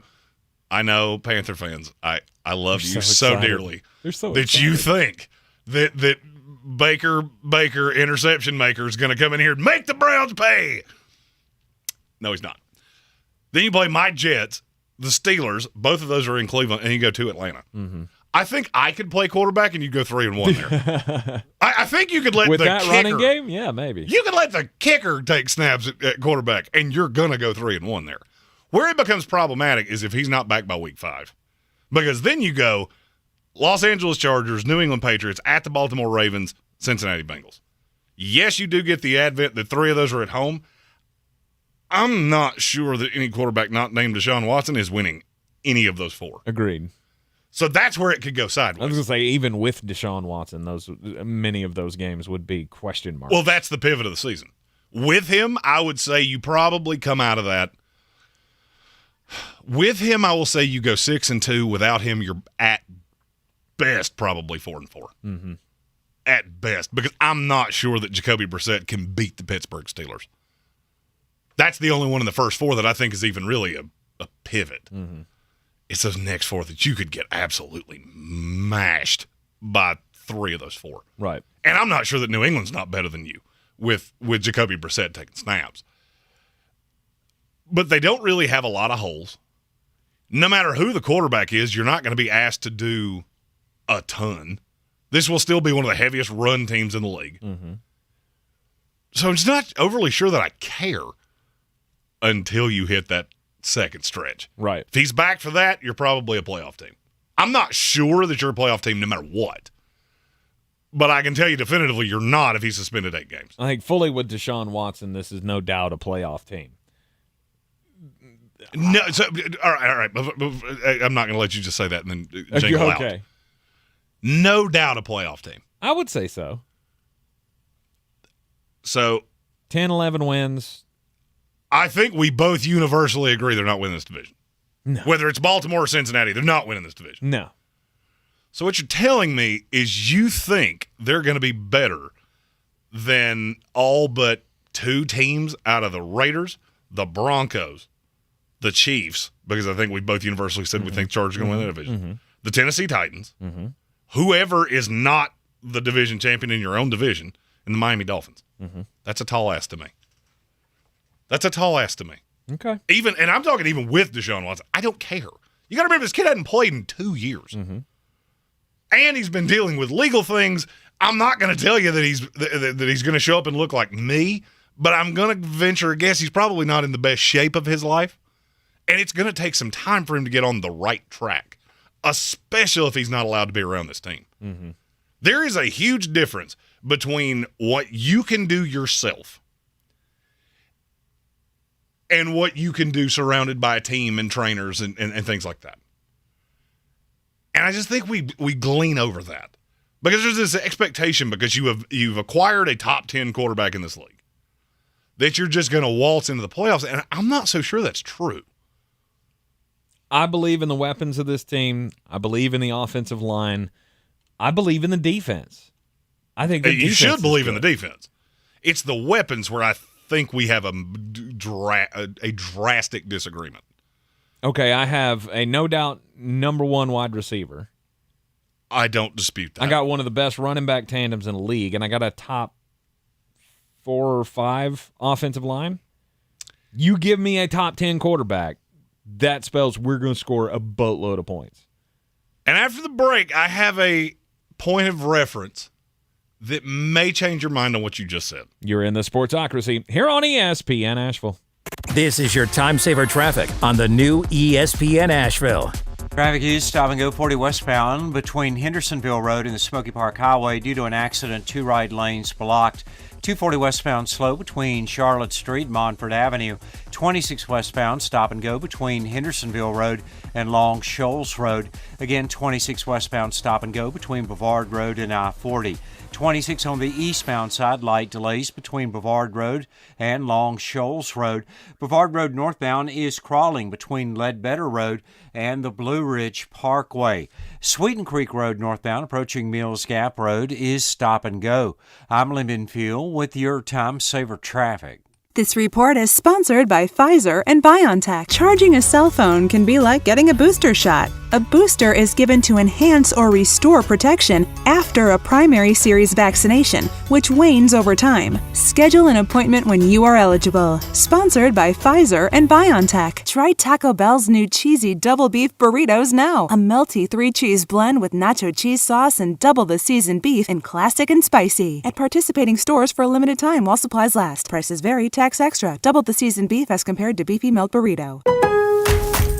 At Lowe's, every pro is an MVP to us. That's why we're introducing MVP's bonus points to our rewards and partnership program. It's the only pro loyalty program where you can earn points just by downloading our app or shopping select items by trusted brands and more. Then redeem your points for rewards that level up your business. Join MVP's Pro Rewards today and earn your first 1,000 points. MVP's Pro Rewards program subject to program terms and conditions. Details at lowes.com/L/pro loyalty terms. Subject to change. You should be watching the World Cup right now, but you're not. Want to know why? Well, it's an interesting story, a mix of true crime, political scandal, and slow simmering corruption. You'll hear all about it on our new podcast, The Lords of Soccer, How FIFA Stole the Beautiful Game. I'm Connor Powell. The 12-part series from iHeartRadio and Inside Voices is out now. Listen to The Lords of Soccer on the iHeartRadio app or wherever you get your podcasts. Hi, I'm Flo from Progressive. Being a baseball fanatic like me can be stressful. It's not all sports points and touchdowns. So Progressive is going to help you take your mind off your team for a moment. Instead of thinking about how they missed that goal point score, think about the Name Your Price tool from Progressive, letting you choose coverage options based on your budget, unlike your team that missed the end zone net area. Well, anyway, hope this distraction about Progressive's Name Your Price tool was helpful. It sure kept me from thinking about all those penalty balls. Yay, sports! Progressive Casualty Insurance Company and affiliates. Price and coverage match limited by state law. Everyone's heard about the housing market and this being the best time to sell a house in years. But the same thing applies to cars. Whether you're looking to buy a car, trade in, or sell that car in the driveway collecting dust, Fred Anderson Nissan of Asheville wants to buy your car. They have 2 on-site managers that work with Kelly Blue Book to give you top dollar for your vehicle. You can even have your car appraised instantly at AndersonNissan.com. Stop in and visit them today at 629 Brevard Road in Asheville or call them at 828-365-1663. There's a lot of talk about heroes these days. Hey, buddy, you want to go fishing? The folks in the funny outfits with superpowers and spandex. All right, buddy, let me help you. But at Ingles, we know that a lot of our heroes Now you look like a pro. are a little closer to home. They're the ones who give us what we need for those everyday adventures. That's why we look up to the ones who look out for us. Don't forget your fish food. Catch a big one. Ingles. See you later, Dad. All Bye. the ingredients for family. The Sportsocracy. That is some good, clean family fun there, eh, Cot? Back here in the Ingles studio, talking Cleveland Browns pre-training camp previews for each and every NFL team. We're going to get to yours. Don't worry if we haven't already. It's coming. We're going in reverse order from the finish of last year, so hang in there, Panthers fans. We'll get there eventually. Not that we don't talk about the Carolina Panthers enough on this show anyway. But still, Cleveland Browns, obviously the Deshaun Watson thing is still hanging over this team's head. We still have to wait for the decision to come down from the judge who's arbitrating the case. And, yeah, there is that theory out there that if by some chance she decides that there's no penalty warranted, there's nothing the league can do. Nope.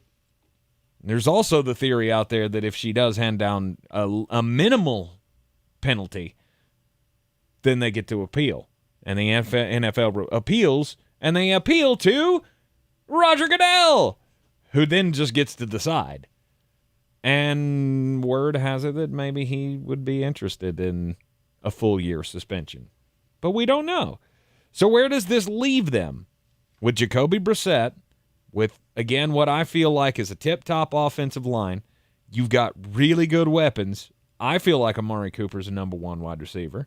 And here would be my question. Safwan bin Malik hit this before he took the words right out of my mouth. Mm-hmm. Amari Cooper drastically better than Brandon Cooks? No. Donovan Peoples-Jones drastically better than Will Fuller? No. He's not better. He's not better. It's not even close. The fact you even went, at that is comical to me. Yeah, Will Fuller lives hurt when he's on the field, of which, for the point of reference, what I'm trying to make, right, he was on the field 75% of the snaps. Mm-hmm. David Bell better than Randall Cobb? Oh, okay. So this is vaguely similar to the same offense that I just saw him with and go 4-12. Despite the fact that he didn't have a running game, didn't have an offensive line. The offensive line was not as bad as you make it out to be. You still had Laramie Tunsil, who is one of the best left tackles in this league. That's one. Yeah, David Johnson was this was the year that things cratered into the ocean. Right. I don't really care. Okay. And here's why I say that. That Texans team won 4 games. One against the New England Patriots that still blows my mind. You beat the Jaguars twice and you beat the Lions. This myth that Deshaun Watson's such a winner, it's really not true. It's been 1 year of his NFL career. And we just give him his flowers of, he didn't have anything. Well, he kind of did. He did have Brandon Cooks. He did have Will Fuller. He had David Johnson, who at one time was a good NFL running back in spite of what it is that you see now. Right. It's not like the cupboard was completely bare. Yes, there were injuries. Yes, there were things that went awry. You're asking for quite a turnaround based on the fact that, we can run the ball. Great. Let's see you do that against the Chargers. That'll be fun. Let's see you do that against the Cincinnati Bengals. That'll be fun because they can turn around and score on you in 6 plays or less. This is like name that tune. That's how offenses work in the AFC. And that's been my issue, to be honest with you, is that all of these things are just cast aside. He hadn't played in a couple years. I understand that the suspension is what we have to talk about. And frankly, I'm so tired of talking about this that I can't see straight. I wish that just tell us what it is. This has dragged on for entirely too long. But this thought that there's this wide swing, I'm not sure that that's so accurate. That there's a wide swing going from Deshaun Watson, or from Baker Mayfield to Deshaun Watson? Coming off 2 years of absence with all of the things that have gone on, you're asking a lot of this kid. Think of it this way. Think about the most stressed you've ever been in your life. What did you do? Your physical fitness, were you in peak physical condition? No. You're being distracted by depositions and things like that. You're really crushing it in the gym? No. I think that's the part of this that nobody seems to want to talk about. You don't know exactly what this kid's going to look like. Let's say it's 0 games. You have no idea what he's going to show up at. Training camp's in a week. He has no clue. And every snap you lose with a new team this is not the same team we saw a year ago. There's a lot of instability with this team, mainly because you're a loudmouth quarterback that you have now shipped on to Carolina. And your weapons are different. And I don't think they're as good as everybody says they are. I liked David Bell a lot. I like Donovan Peoples-Jones a lot. You're asking quite a bit for that to be your 2 and your 3. I don't think it's just going to be as lather, just show up and we're 12-5. 12-5 is going to be a stretch because they do have some tough games on that schedule. But I see a floor of 10 wins for this team if Deshaun Watson plays the entire season. And I don't. I think this is still a good team, but you're undervaluing how good this conference is. Because look how many teams don't have any of these things. Do the Denver Broncos have any of these things? What do you mean? Distractions? Distractions. Yeah. No. Do they have any of that? No. So every rep has been tiding in. Russell Wilson's the quarterback. Javonte Williams and Melvin Gordon are going to split carries, and the weapons are learning the new offense, and everything's going in place. Cleveland still doesn't know who's going to take the snap week one. Mm-hmm. People undervalue that. You're in the Sportsocracy here on ESPN Asheville. The Daily Draft is coming up after Sports Center. We're drafting wide receivers today. Who's got the first pick? It's going to be me, unfortunately, which I didn't Well, want. Jeremy's going to get the first pick. All right. Daily Draft coming up next. This is your Exergen Temporal Scanner weather forecast on ESPN Asheville. Partly cloudy tonight. Patchy fog will be possible late with the low dropping to 62. After a sunny start to Friday, there may be an isolated shower thunderstorm developing during the afternoon with a high of 85. Any rain that does develop exits tomorrow evening with an overnight low dropping to 63. Not a whole lot of change for the weekend. Some initial sunshine on Saturday and Sunday will give way to a few afternoon showers and thunderstorms as high temperatures top out in the low 80s. I'm Jeff Maher from the Weather Channel. This is your time saver traffic on the new ESPN Asheville. Traffic is stop and go 40 westbound between Hendersonville Road and the Smoky Park Highway due to an accident. 2 right lanes blocked. 240 westbound slow between Charlotte Street and Montford Avenue. 26 westbound stop and go between Hendersonville Road and Long Shoals Road. Again, 26 westbound stop and go between Brevard Road and I-40. 26 on the eastbound side, light delays between Brevard Road and Long Shoals Road. Brevard Road northbound is crawling between Ledbetter Road and the Blue Ridge Parkway. Sweeten Creek Road northbound approaching Mills Gap Road is stop and go. I'm Lyndon Fuel with your Time Saver Traffic. This report is sponsored by Staples Stores. Staples has everything you need for school at prices that won't hold you back. Right now, Staples comp books and number 2 pencils are just 50 cents, and 2 pocket paper folders are just 25 cents each. In-store only. Offer ends 7/16. Limit 30. Don't send your kids back to school. Send them forward at Staples. From the Ingles Studios, this is ESPN Asheville, WPEK, W225CJ Fairview, WMXF Waynesville, and iHeart radio station.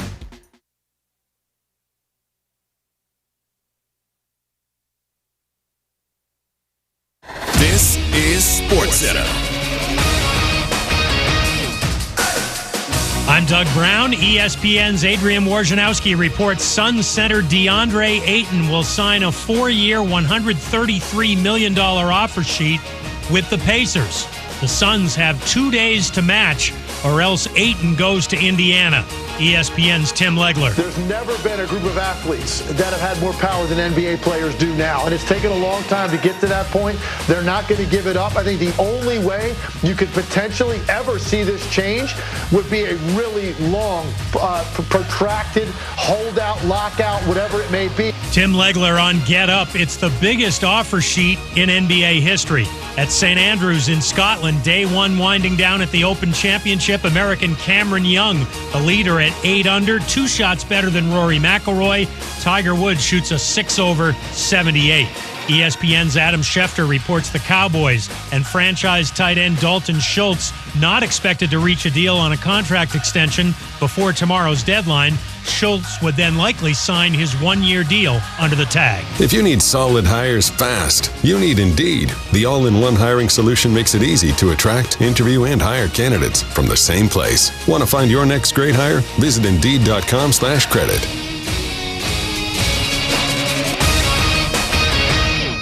Now your chance to win $1,000. Just enter this nationwide keyword on our website. Bonus. That's bonus. Enter it now. Log on to WWNC.com.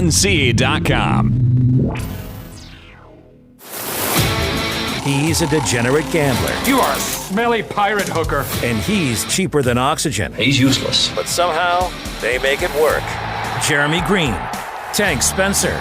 There's no holding back in the Sportsocracy. Presented by Ingles Supermarkets and Fred Anderson Nissan of Asheville.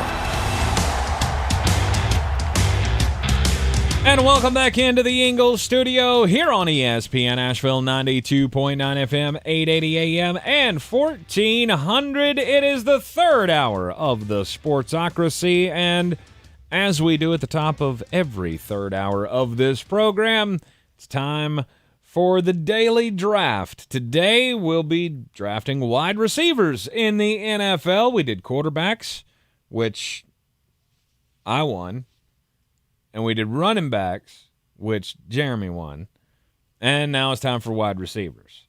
And apparently Jeremy won again. The crowd has spoken. All right, so Jeremy earns the first round, or the number one pick in today's daily draft. Which, I'm not going to lie to you, I didn't want even a little bit and would be willing to trade it if that was a thing, but it's not. So, I had a plan. I thought I was going to lose. We know what your number one pick is going to be. It's Jamar Chase. Yes. It's Jamar Chase. You knew it. Everybody knew it. He's the most talented receiver in this league, and he has the best quarterback in this league. How in the world can I go anywhere else? Had the best rookie year I've ever seen. Unbelievably dynamic, good route runner, great hands, and he's 22 years old. I mean, to me, that's just it's a layup.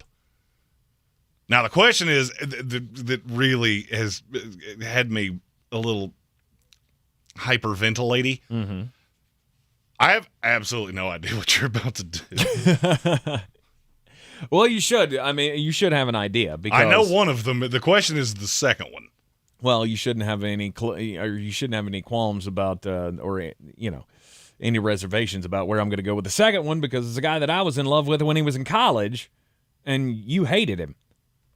And so, number one pick, it's going to be Davante Adams. He was my number one wide receiver last year, and I get that he's taken a step back with Derek Carr. Because, yes, Aaron Rodgers is better than Derek Carr. I'm not saying there's not a difference between the two of them. Oh, look, he's very comfortable with Derek Carr, and I don't think on the field you're going to see a difference.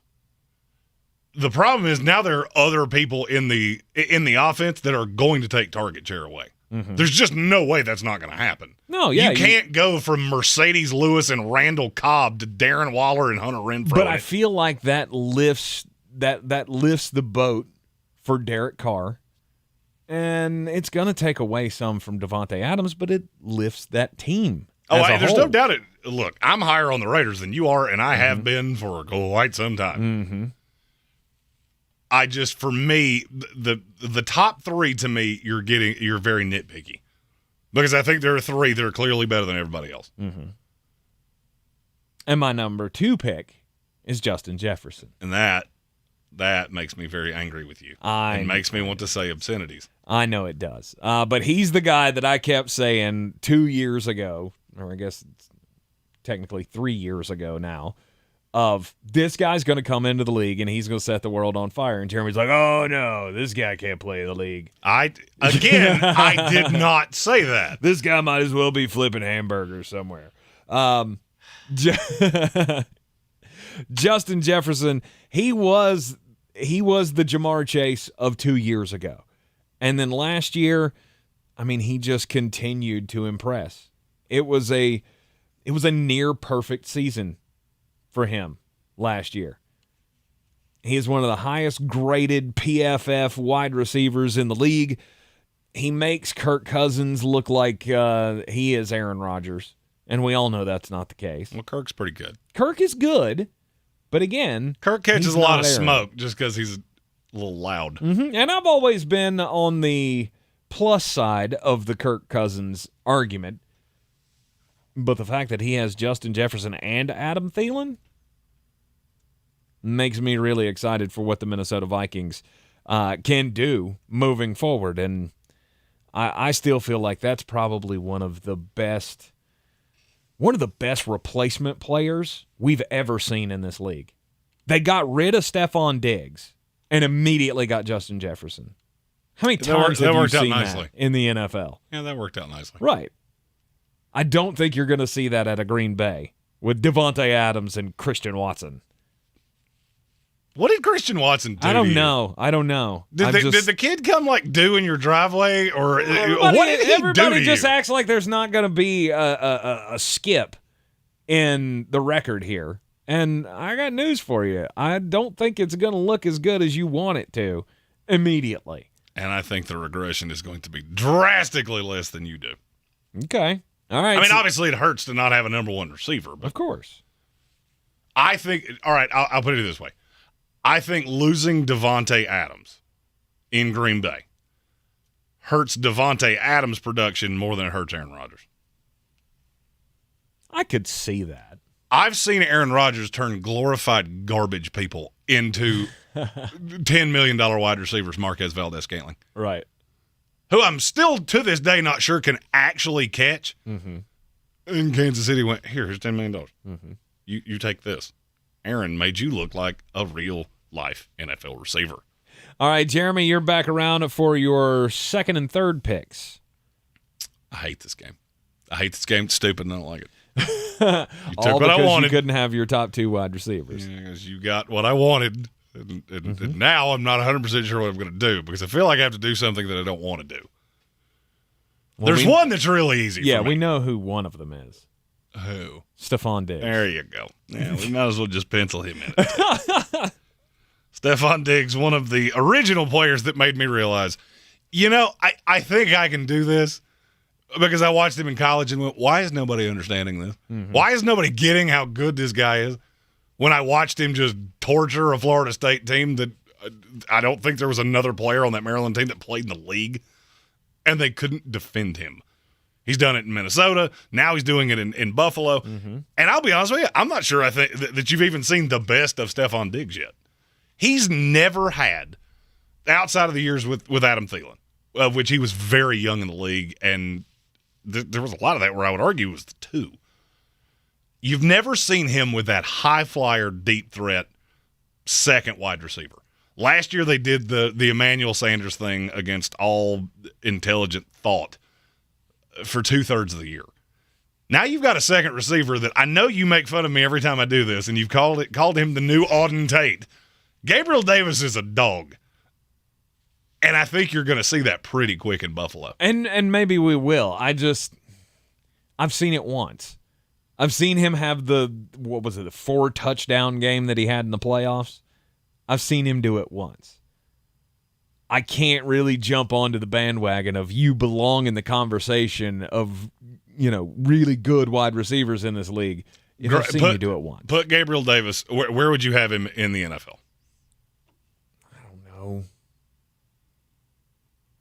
20-something? Oh, the factor in the 20s means you're not as off the beaten path as I thought you were. 26, 27, just outside the top 25. Mine is 20 and a smaller number. Yours is still in 20, so you're not as far off of me as you think. Right. You may want to throw shade my way, but you're keeping yourself just safe enough when he becomes the best second wide receiver in the league. You have plausible deniability. That's right. That's right. Huzzah! All right, I've officially I have stalled as long as I can. Yeah. And I don't want to do this. But I don't think I have a choice. No, you don't. I have to take Cooper Kupp, and I don't want to. Look, very good, unbelievably talented wide receiver. Mm-hmm. I'm not so sure you could put him in any offense, and he would be as productive as what you saw last year ever again. I feel like I'm buying at the top of the market, which I never want to do. But to me, there's just a discrepancy. This was the one thing that made me feel better about having the number one pick because I feel like the drop-off here is precipitous. And I 100% know who one of yours is going to be. I am so glad that you did that because I didn't want to do it either. I didn't want to do it either. I don't have anything against Cooper Kupp. He's fine. Well, I mean, look, people are going to treat it like we're throwing shade at the kid. That's not the problem. No. The problem is that he's never been that guy before. 16 touchdowns. Do you know how many touchdowns he had in 4 years before that? 24. In 4 times the sample size. Mm-hmm. He had almost 2,000 yards receiving.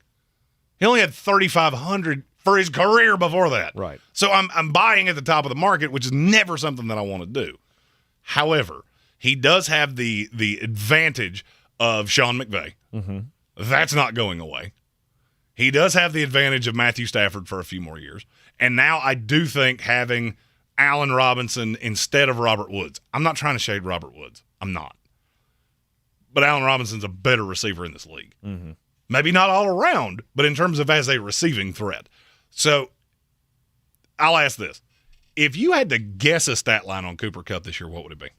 I've been doing fantasy football projections, so I literally have a number on him. I'm thinking 128 catches. You're higher than me there. 1,300 yards. You're lower than me there. And I'm going to say 10 touchdowns. You're exactly on the number of me there. Touchdowns are cyclical. It's going to regress. There is no doubt about that. Yeah, 16 is not happening again. Well, he had 191 targets last year, 145 receptions. That's a reception rate that I don't know that I've ever seen before. That's subhuman. That cannot be duplicated. So I have him at 100, I think it was 121, and I had him at 1,500 yards. Okay. I split the difference of his best season ever and what he did last year and 10 touchdowns. Yep. To me, that's probably not the fifth best wide receiver in the league, but I can't go anywhere else. Now, we know who one of your picks is going to be. The curiosity is, who is the second one? Well, we'll find out. Will Tank play the homer? Coming up next. Daily Draft continues. This is your time saver traffic on the new ESPN Asheville.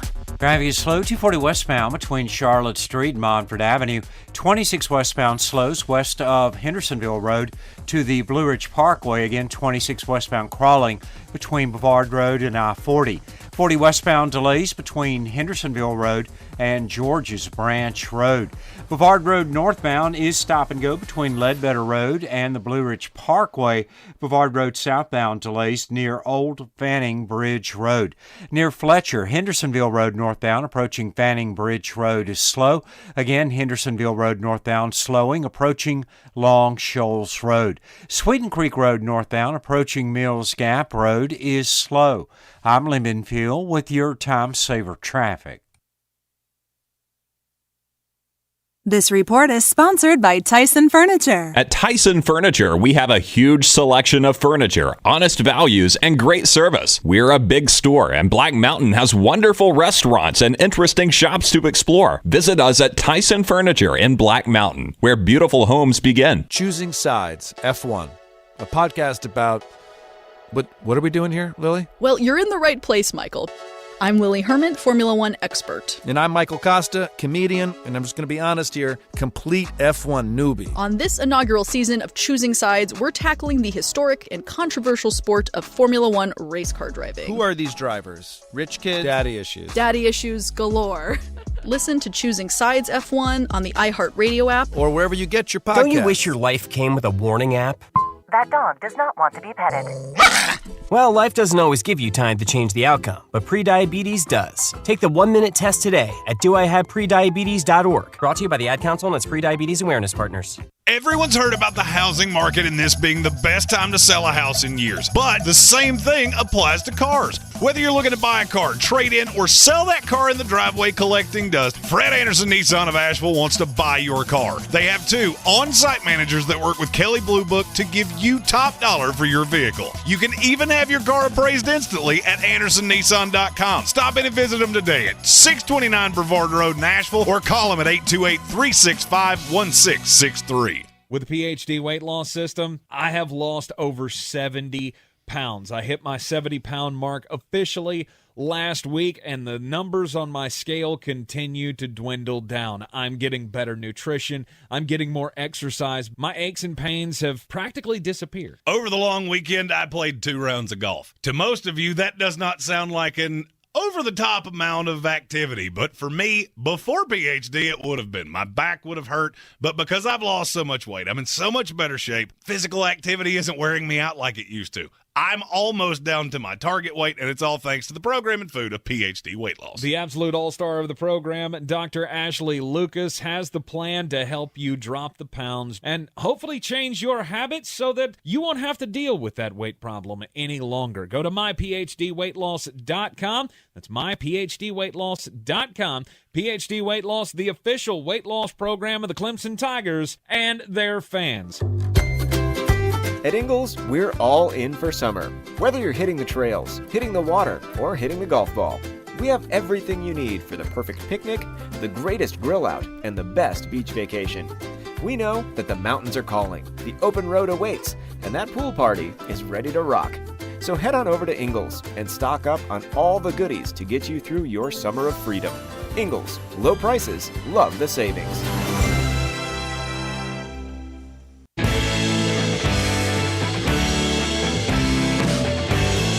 The Sportsocracy. This is Gene Duggarov, voice of the Tampa Bay Buccaneers. Fire them cannons. By golly, put more powder in those things. And the daily draft continues here on ESPN Asheville. You are in the Sportsocracy. Don't forget to check us out at thesportsocracy.com. Stream the show live on YouTube each and every day. Subscribe to the channel so you can join us in the chat. And now it's my turn for my third pick in the daily draft as we're choosing the top wide receivers in the NFL. So far, Jeremy took Jamar Chase number 1. I went back-to-back with Devontae Adams and Justin Jefferson. He goes Stephon Diggs and Cooper Kupp. And my third pick is going to be Mike Evans. Of course it is. Of course it is. The guy who is the most reliable wide receiver in the NFL. I feel confident in saying that. He doesn't miss many games. He may be dinged up here or there, but even if he is, he's probably going to play, and he's going to be the number 1 red zone target for any team in the NFL. If you moved him anywhere in the NFL, he would immediately become that team's number 1 red zone target at the wide receiver position. Feel certain that Kansas City would probably still lean on Travis Kelce, and there are a few. Now, this is where it gets interesting for me. Okay. Because I don't have any idea what you're getting ready to do. Mm-hmm. I have a great feeling that you're not going to like it. Because I'm going to take A.J. Brown. I hate you. I know. I hate you. I know. And this game is stupid, and I don't know why we play it. Oh, you're a... bad words. Yeah, bad words. Bad words. Watch those FCC bad violations. Words. A.J. Brown. Look, I liked him in Tennessee. I still don't really like his quarterback. I love his quarterback for what it is that they're going to ask him to do.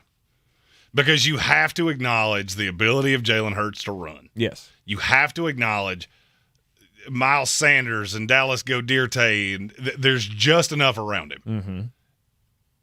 And the fact that he is – Deebo Samuel gets credit for being the player that you just manufacture his touches. I actually think it's A.J. Brown. So that makes me want to throw things at you on live air. And well, I can't do that. I mean, you and could. It makes me sad. You could if you wanted to, but look, you can't blame me because A.J. Brown has it all. I mean, other than as we said, the size and the speed of DK Metcalf, he is one of the best all-around wide receivers in the NFL. And I just have major questions, or not major questions, but I have like little nitpicky things about the wide receivers that are getting ready to go next in this draft. So my question would be, what is your nitpicky thing about a 30-year-old receiver that has been in the league for 9 years and has had 1,000 yards all but 3 times, and in one of those years, he was 40 yards shy of it? The fact that he's going to miss a good portion of the season? I don't care. Okay. I do not in any way care. This is the easiest pick I've had so far. Yep. DeAndre Hopkins. Yep. It's a great I said pick. last year he's number 1 receiver in the league. Then all of a sudden he has one injury-riddled year where he's not good, and he spent several games just being a borderline decoy, and it seems like everyone's forgotten about him. To me, the fact that I get him with the 8th selection in this is absolutely insane. Now, I did not see you taking A.J. Brown, so that has greatly affected my strategery here. This is going to be the second time I have to take a receiver that I don't want to, but it would be stupid for me to take anybody else. Okay. It's Tyreek Hill. Okay. At 9, it would be stupid for me to take anybody else. He's just too good to still be here. And the thing I just said about DeAndre Hopkins, I can say the exact same thing about Tyreek Hill. Only difference is he's only been in the league 6 years. Mm-hmm. The 2 times he did not have 1,000 yards, he was either a rookie or he missed a quarter of the season. He's very talented. Now, do I think there's a grand regression coming with Tua Tagovailoa? I do. But this is an offense that generates touches better than any offense in the league. So catching him at 9, I can't be upset about it. Okay. Tyreek Hill. Now, where do I want to go with this one? You know, like I said, I have nitpicks about these other wide receivers. Tyreek Hill, very fast. Obviously, we talk about all the time how he's not the greatest of route runners. I'm not really sure what category to put Deebo Samuel in, but the guy is unbelievable. Again, with the ball in his hands, he might be top 4 most electric player in the NFL. Not your traditional wide receiver, and I don't like the fact that, you know, all of that came out in the offseason about him not wanting to do the wide back thing anymore. Well, and the reason that he doesn't want to do that is because it limits his upside. Mm-hmm. It limits his career duration Mm-hmm. because basically you're being used as a running back and you're not built like a running back. Right, but this is why you're so valuable. I said this when he came out and said that, or whatever, it leaked out that he didn't want to do this anymore. Sorry, that's what makes you so valuable, is the fact that we can run you out of the backfield and that you will catch everything that I throw your way. And he's the only thing that he's the only shot that Trey Lance has at being the next great San Francisco 49ers quarterback. He's a very talented player. Mm-hmm. I'll go ahead and tell you, I was not taking him. Not at all? Because I don't value him as a wide receiver the way I do every other player we've taken here. Okay. If you took Deebo Samuel and you took away his ability to get those weird out of the backfield touches, mm-hmm. would you have taken him in the top 12? No. There you go. That's exactly where I came to and just went, all right, he's not on the board for me. Okay. He would have been somewhere in the range of 14 or 15 for me. All right. I think he's a very talented player. But I'm going to say the same thing about him I said about Derrick Henry. If you keep doing this, it will end badly for you eventually. And it's much easier for me to just go, I'll let you do that, than sign up for, there's 5 ranges of outcomes here and 4 of them aren't good. Mm-hmm. All right, it's UDFA time. Now that the top 5s are filled, it's time for us to simultaneously announce who we will take as a undrafted free agent. I have never been more sure you're not going to say the same name I am in all the times we've done this. Really? I have never been more sure. Okay. Which means you probably will, and well, the first time, it will be the first time in the iteration of the UDFA, because we haven't said the same name yet. We have never yet. agreed on the last pick. All right, so here we go. 3, 2, 1. Deontay Johnson. Yeah, definitely not that one. CeeDee Lamb. CeeDee Lamb is mine. He's a field stretcher. Love the kid. And if you're starting a franchise, absolutely, I'm going with CeeDee Lamb. And my thought process is a little different. I'm looking at how productive Deontay Johnson was last year. Going, you're going to catch that slot roll again. Mm-hmm. Chase Claypool's going to be the high flyer. George Pickens will be the reliable, big-bodied red zone threat, which means I could see the targets going 25% higher. Okay. Plus, you did this with Big Ben, who was barely legally breathing by the time he retired. I'm just not that worried about Mitch Trubisky. Mm-hmm. I think it will be fine. I think that is the safety blanket, and that's a difficult defense to defend.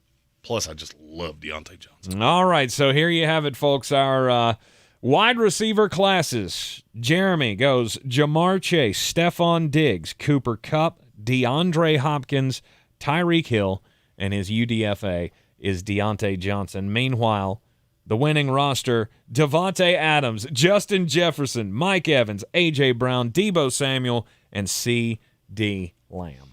I have a theory.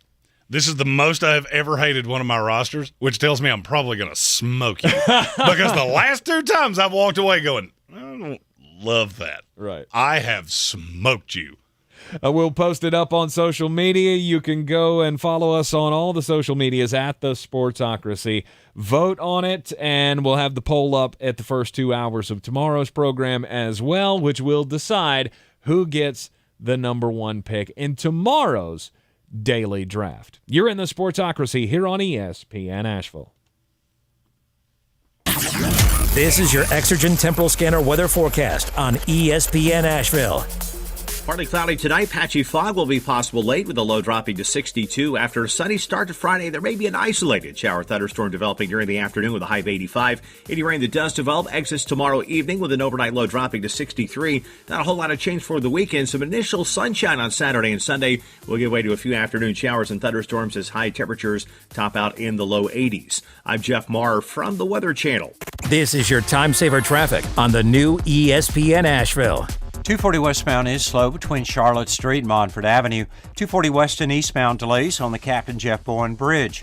26 westbound slows west of Hendersonville Road to the Blue Ridge Parkway. Again, 26 westbound heavy delays between Bavard Road and I-40.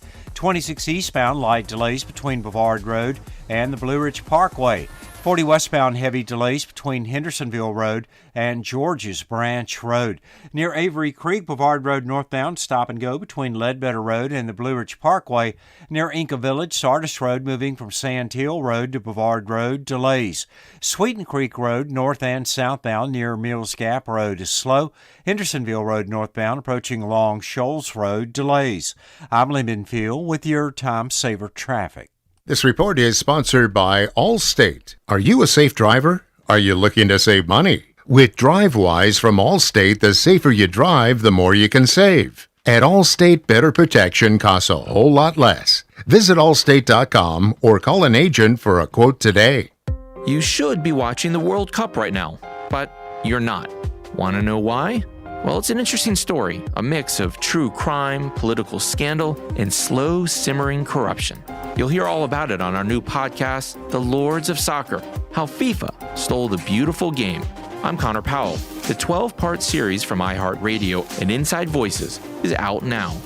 Listen to The Lords of Soccer on the iHeartRadio app or wherever you get your podcasts. Saturday, July 16th, get set to take off with Highland Brewing's Night Flight, a 4.5-mile race that starts and ends at the brewery and features an energetic course through East Asheville and the Beverly Hills neighborhoods. 100% of the race proceeds benefit Asheville Greenways and Connect Buncombe. And runners over 21 enjoy a Highland beer at the finish included in the registration. Register now at highlandbrewing.com and get set for takeoff. Roger, runner, you're cleared for takeoff from Highland Brewing. Proudly sponsored by iHeartMedia, Asheville.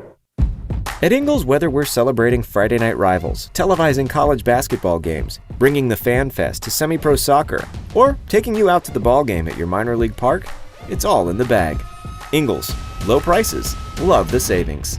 Rogue Combat Club, Asheville's home for comprehensive martial arts training, has a goal for our community, one that's stronger, more fit, and unwavers in its support of one another. Rogue Combat Club's instructors have competed at the highest levels and offer classes for everyone from young children to adults in Brazilian Jiu-Jitsu, Muay Thai, and wrestling.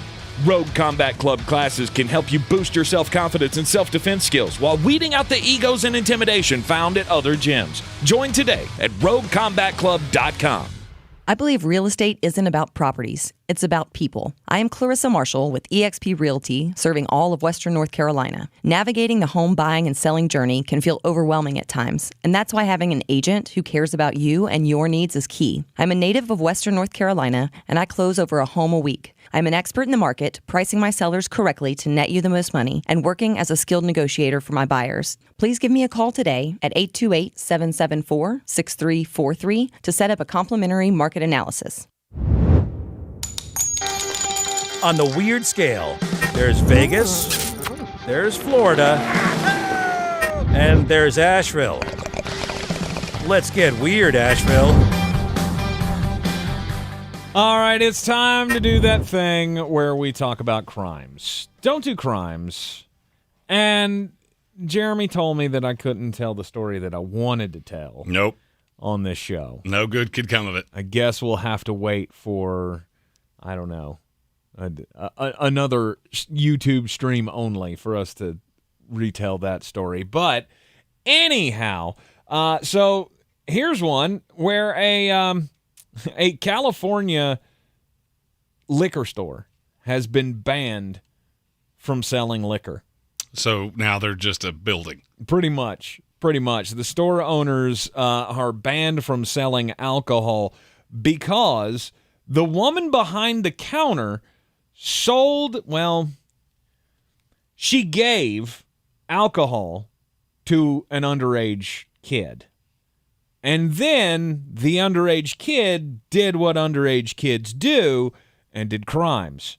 He drank the bottle, and then he got into a major car crash, DUI, all of that.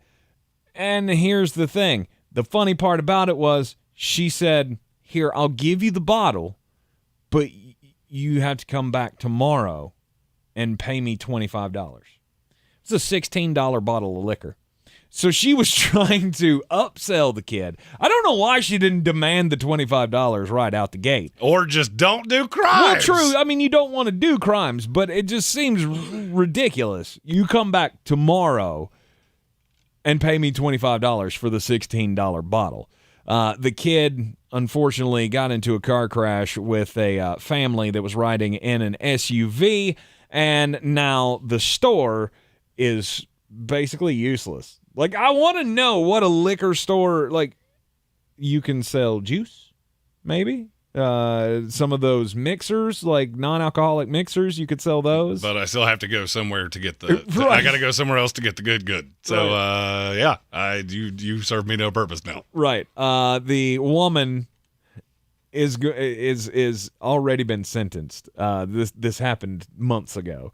She's already been sentenced to 1 year in jail, 5 years of probation, has to do 720 hours of community service. That's a lot.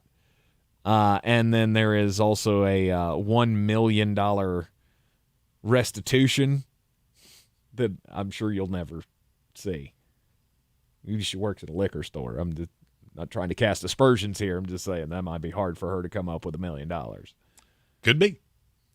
All for a $16 bottle of liquor that you tried to make $9 on from a kid. Don't do crimes. Don't do crimes. Jason Brooks did crimes. He's a groom. Not like a here comes the bridegroom, but a horse groom. A horse groom. So apparently a horse groom is a person that grooms a horse. And they just lazily call them a groom. Makes sense. Well, he's a groom for a racehorse whose name is Drag Malibu. Never been the greatest racehorse. Okay. But May 29th, he was the best horse at his particular race. It was in Iowa. And apparently that tipped some people off. This horse has never been that fast. Mm-hmm. So the I-Team did a drug test on the horse and found out that the horse was high on methamphetamine. What? Now, I told you about the groom. I told you about the horse. Now, what I didn't tell you is it's not like he was smoking this around the horse and blowing it in the horse's face. Okay. That is not how this went. Apparently, he was doing his meth-related crimes, and he had some of the residue on his hands. Then handled a tongue tie, which is something that they put in the horse's mouth as they put on the bridle so that you can race the horse. Well, the only problem is that he still had the residue on his hands. So Drag Malibu went for a little bit of a psychedelic ride. Really? And apparently just ran as fast as he could. It's like using NOS in your car. Here's the craziest part of this. It's not the first time it's happened. Happened in New Zealand. Horse trainer literally did what I said the first time and was doing crimes and blowing it in the horse's face. Oh, gosh. Then happened again in Texas because the same stable did it with 5 separate horses.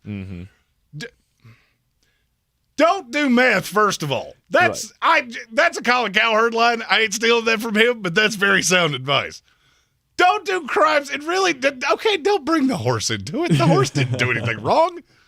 It was a total accident. You're already racing the horse in the first place. It was a total accident, like that time the Kentucky Derby winner, ate the hay that the dude peed on. Do you remember that excuse? I do, and that's a stupid excuse. Just be nice to the horse. Oh, my gosh. Right? The horse already has to race for a living. Don't get it high on crimes. Yeah.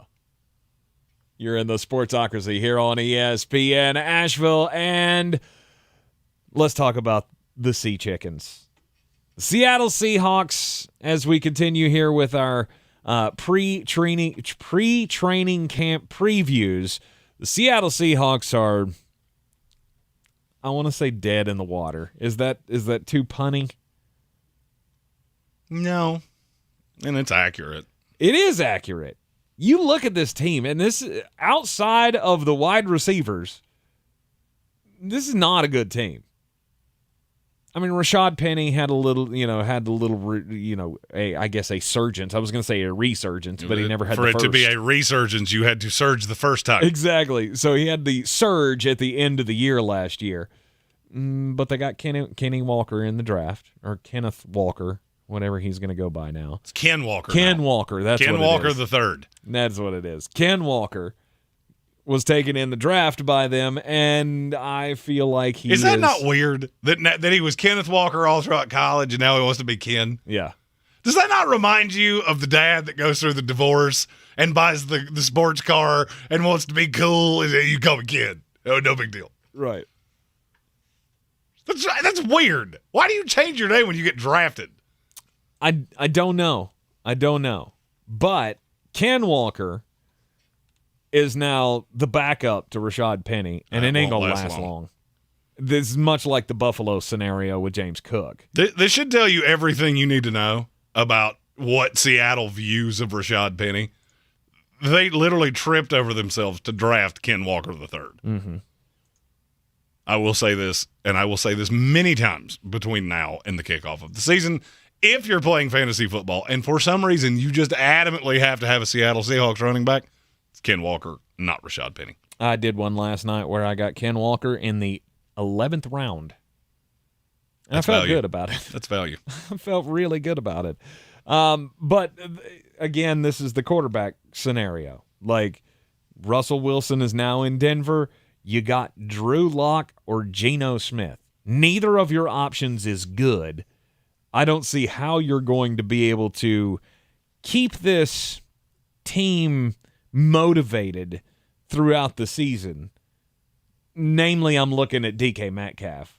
Are you shocked that they haven't traded him? No, because I think there's a move coming. What kind of a move? I believe there is a better than zero chance that neither Geno Smith nor Drew Lock are the starting quarterback of this team come September. Interesting. Is this the Sam Darnold trade theory again? I would say there is a 15% chance of that. Okay. Baker just wows Carolina, and they go, you know what, we'll ride with Matt Corral as the backup.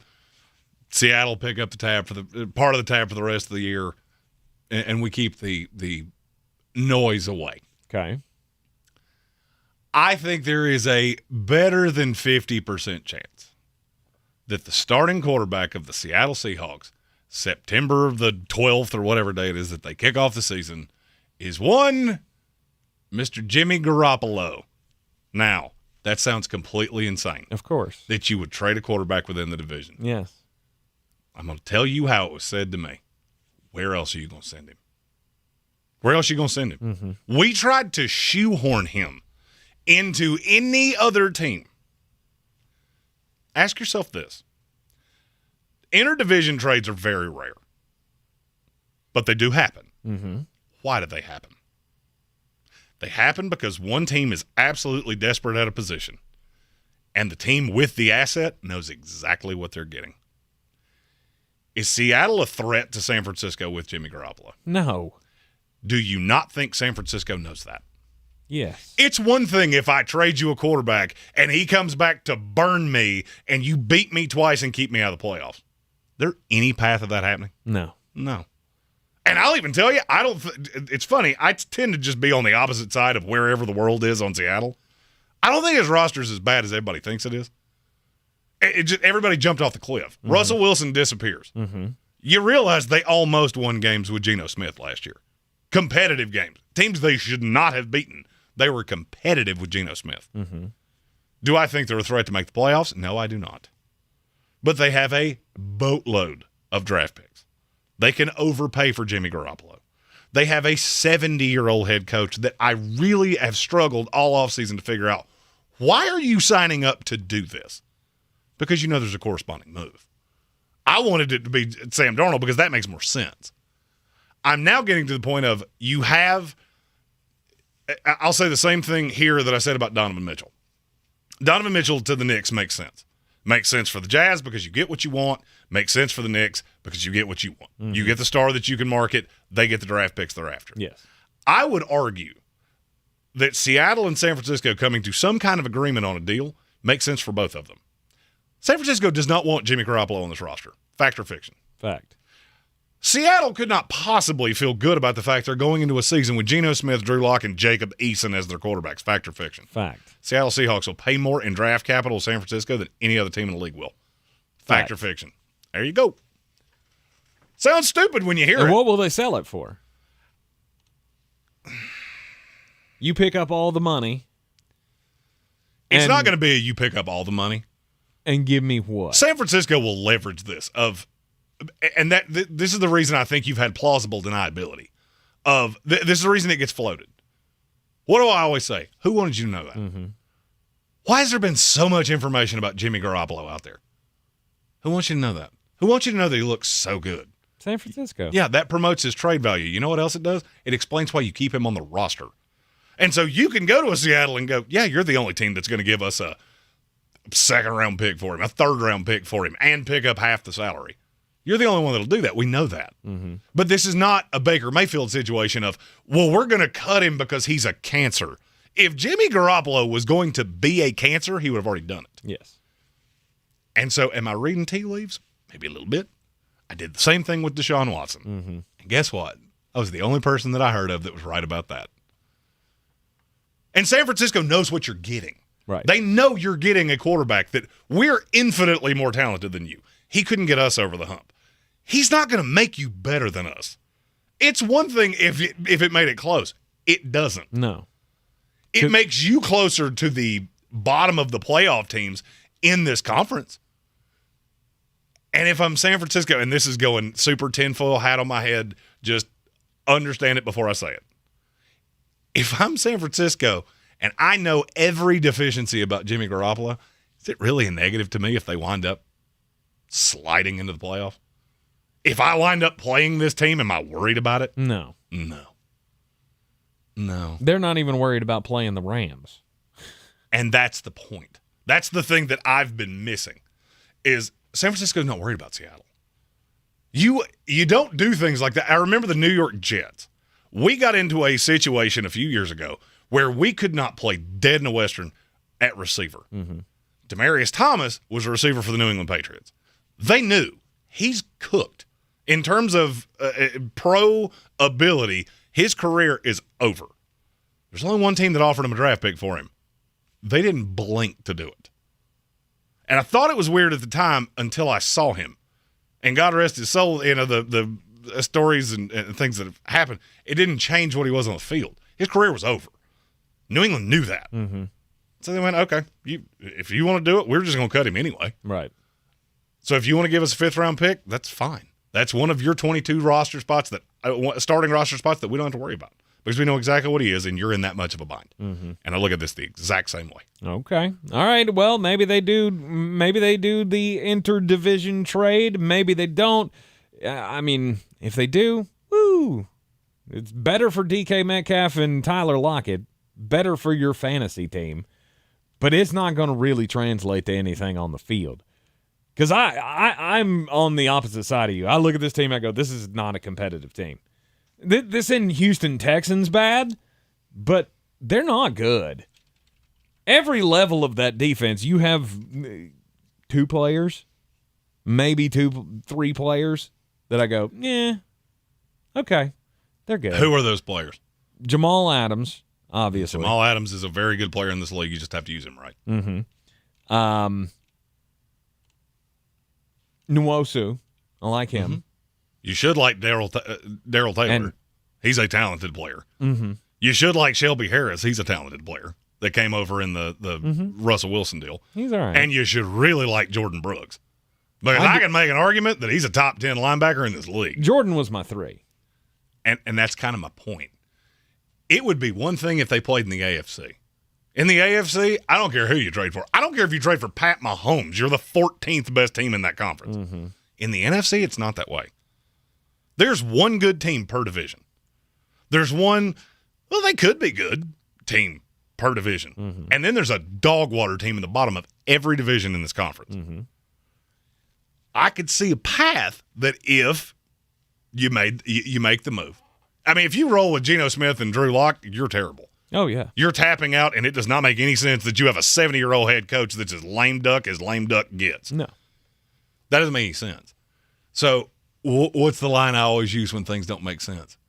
Hear hoofbeats, it makes a lot more sense to assume horses than zebras. I have been questioning this Pete Carroll thing since about January 15th. Why is he signing up for this? Because there's another move. There's another move that is going to make this make sense. Now, if it does happen, where would you have Seattle? Without him, they go in the way it is. They're the 13th, 14th best team in the NFC. Mm-hmm. You're not a threat to anybody if you win 5 games. Good on you. That's just proof positive of how good a coach Pete Carroll actually is. Mm-hmm. With Jimmy Garoppolo, they're 11 or 12. And see, I'm not sure I agree with you because the schedule is bad. They play a ton of terrible teams. There are a lot of New York Jets, Carolina Panthers, Arizona Cardinals that I don't think are good, Mm-hmm. New York Giants, Detroit Lions. There's a lot of that on that schedule. I'm not sure they couldn't go 8-9, 9-8, and threaten for a playoff berth. They don't scare any of these teams that are solidified playoff contenders. But that's how bad I think the NFC is. You could contend for one of those back-end playoff spots because this roster is talented. People just heap dirt on this team like they're god-awful. I could argue this team's better right now, minus the quarterback, than they were a year ago. You're in the Sportsocracy here on ESPN Asheville. Coming up next, Jeremy's Mad. This is your time saver traffic on the new ESPN Asheville.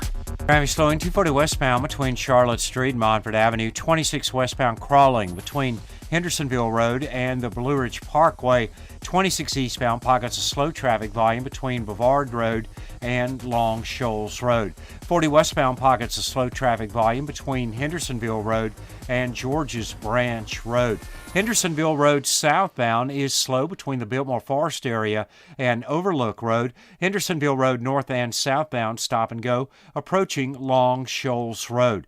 Near Fletcher, Hendersonville Road northbound stop and go approaching Fanning Bridge Road. Sweeten Creek Road north and southbound approaching Mills Gap Road slow. Near Avery Creek, Bavard Road northbound stop and go between Ledbetter Road and the Blue Ridge Parkway. I'm Lee Minfield with your Time Saver Traffic. This report is sponsored by Indeed.com. If your business is feeling a summer hiring wave, then you need Indeed. Their all-in-one hiring solution makes it easy to attract, interview, and hire candidates. Visit Indeed.com/credit and get $75 towards your first sponsored job. Terms and conditions apply. Dell's Black Friday and July sale is here. Power productivity with a tech refresh. Now with up to 45% off top-rated laptops like the XPS, along with our special deals on business desktops with Intel Core processors. Get big savings on the latest servers, storage, monitors, and more with free shipping and special financing with Dell Business Credit. Upgrade today by calling 877-ASK-DELL. That's 877-ASK-DELL.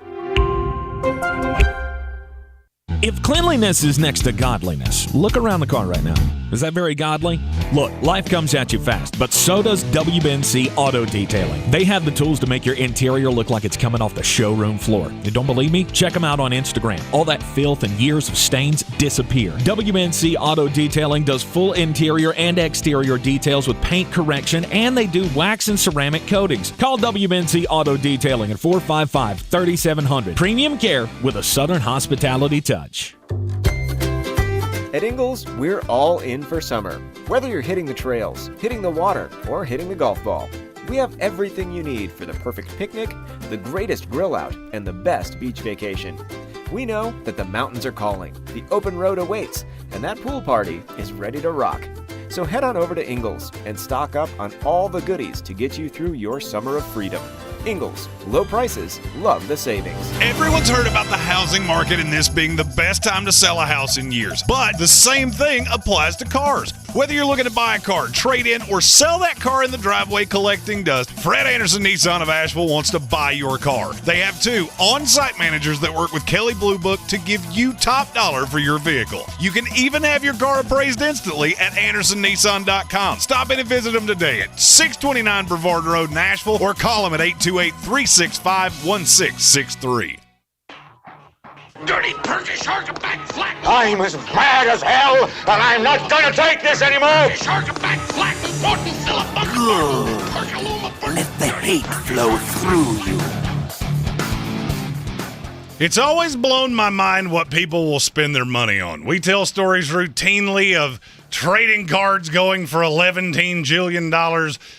But one thing I've never understood is, why would you pay to watch non-boxers box each other? Well, July 30th, that's going to happen. Le'Veon Bell and Adrian Peterson taking each other in the Crypto.com arena, which still sounds stupid. And now Le'Veon Bell wants you to know that he will not be playing in the NFL this year because his focus is on boxing. Well, for Le'Veon's sake, I sure as hell hope he's better at boxing than he has been as a running back in the NFL since he signed that ridiculous contract with the New York Jets. Let me ask you a fun question. Take away his first year with the Jets. He's been in the league for 4 years since. How many times has he scored? 4. That's exactly right. How many yards does he have? 273. 430. Le'Veon, you can position this however you want to. If you're putting your NFL career on pause to see if I can fight. No, this is your next act. And the quicker you admit that, the better. Because, well, frankly, you can't be any worse at boxing than you were at rapping or as a running back in the NFL. So good luck to you. I won't watch it because, frankly, I'd rather watch paint dry. But good luck, Adrian Peterson, and good luck, Le'Veon Bell. I'm just glad I don't have to talk about you wearing a helmet anymore. I'm mad.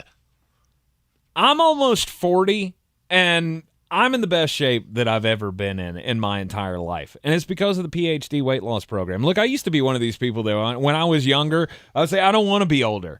I want to live my life and just have fun and eat what I want to eat and drink what I want to drink, and sooner or later I'm going to be dead and it's not going to matter. But now that I'm hitting 40, I'm thinking, I really want to get the most out of my later years in life.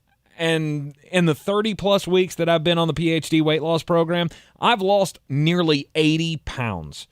And it's baffling to me.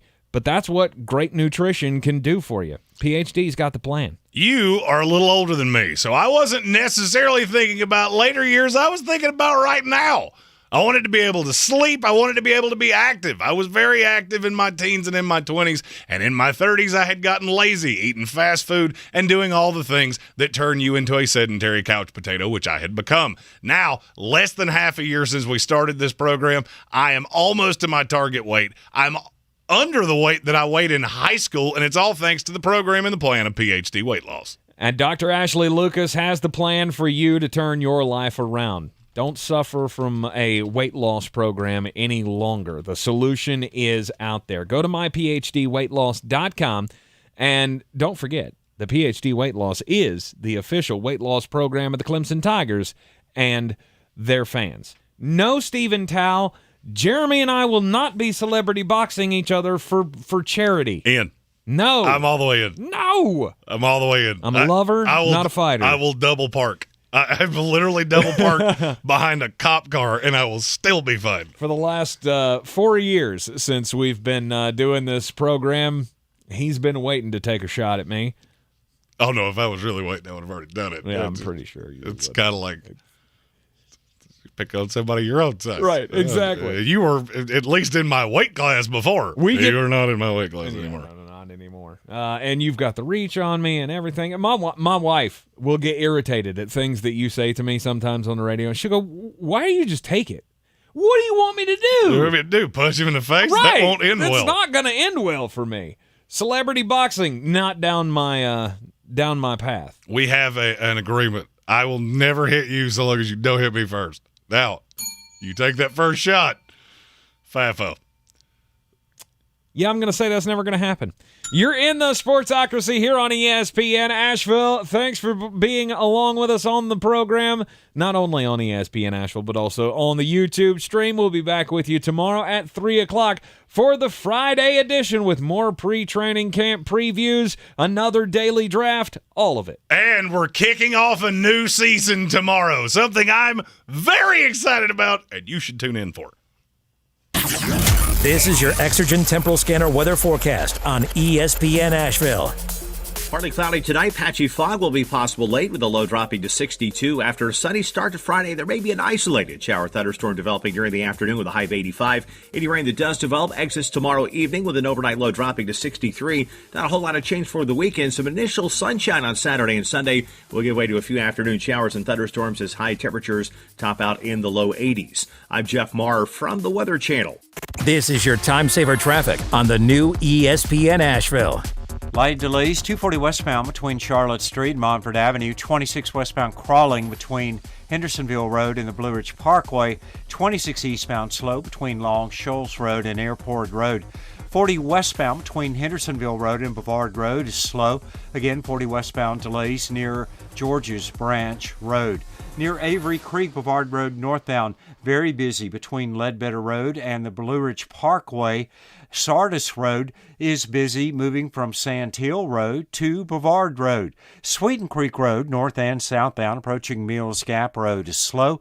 Hendersonville Road northbound, very busy near Fletcher, approaching Fanning Bridge Road. Again, Hendersonville Road northbound is slow, approaching Long Shoals Road. Hendersonville Road This southbound report slow is sponsored by Forestry Audible. This summer, fire up your imagination with Audible. Listen to comedies, thrillers, mysteries, and more. It's everything you want in audio entertainment, all in the Audible app.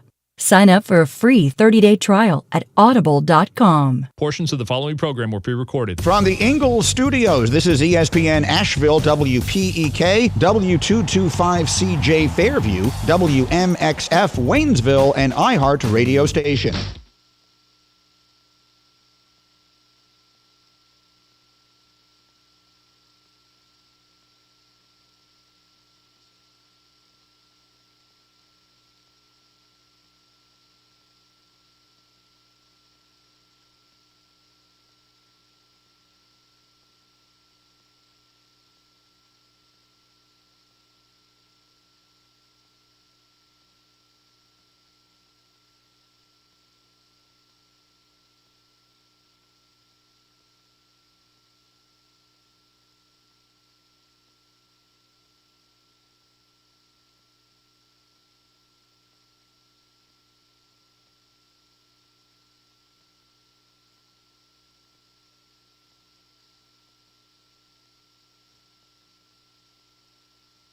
Rory McIlroy, and by 3 over Cameron Smith and Robert Dinwiddie.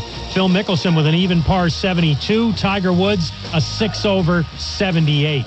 ESPN's Adam Schefter reports it's likely Dolphins tight end Mike Gesicki will sign his franchise tag worth almost $11 million this year. ESPN Radio is presented by Progressive Insurance. And now, a no-frills ad brought to you by Progressive Insurance. Here it is. You could save big when you bundle your home and auto with Progressive. That's it. See? Just a good old-fashioned, straightforward ad. See if you could save at 1-800-PROGRESSIVE or Progressive.com.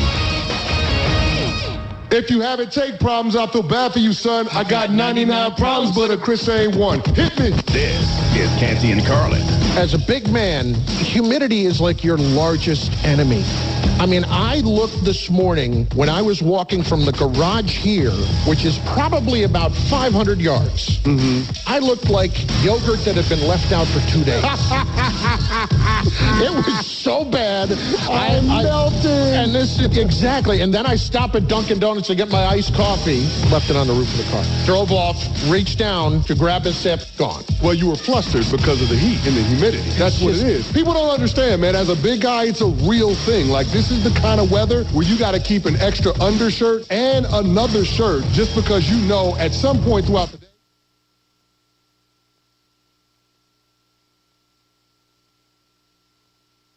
And Carlin on ESPN Radio and on ESPN Plus. You know who else might be flustered other than Chris Carlin after his ordeal this morning?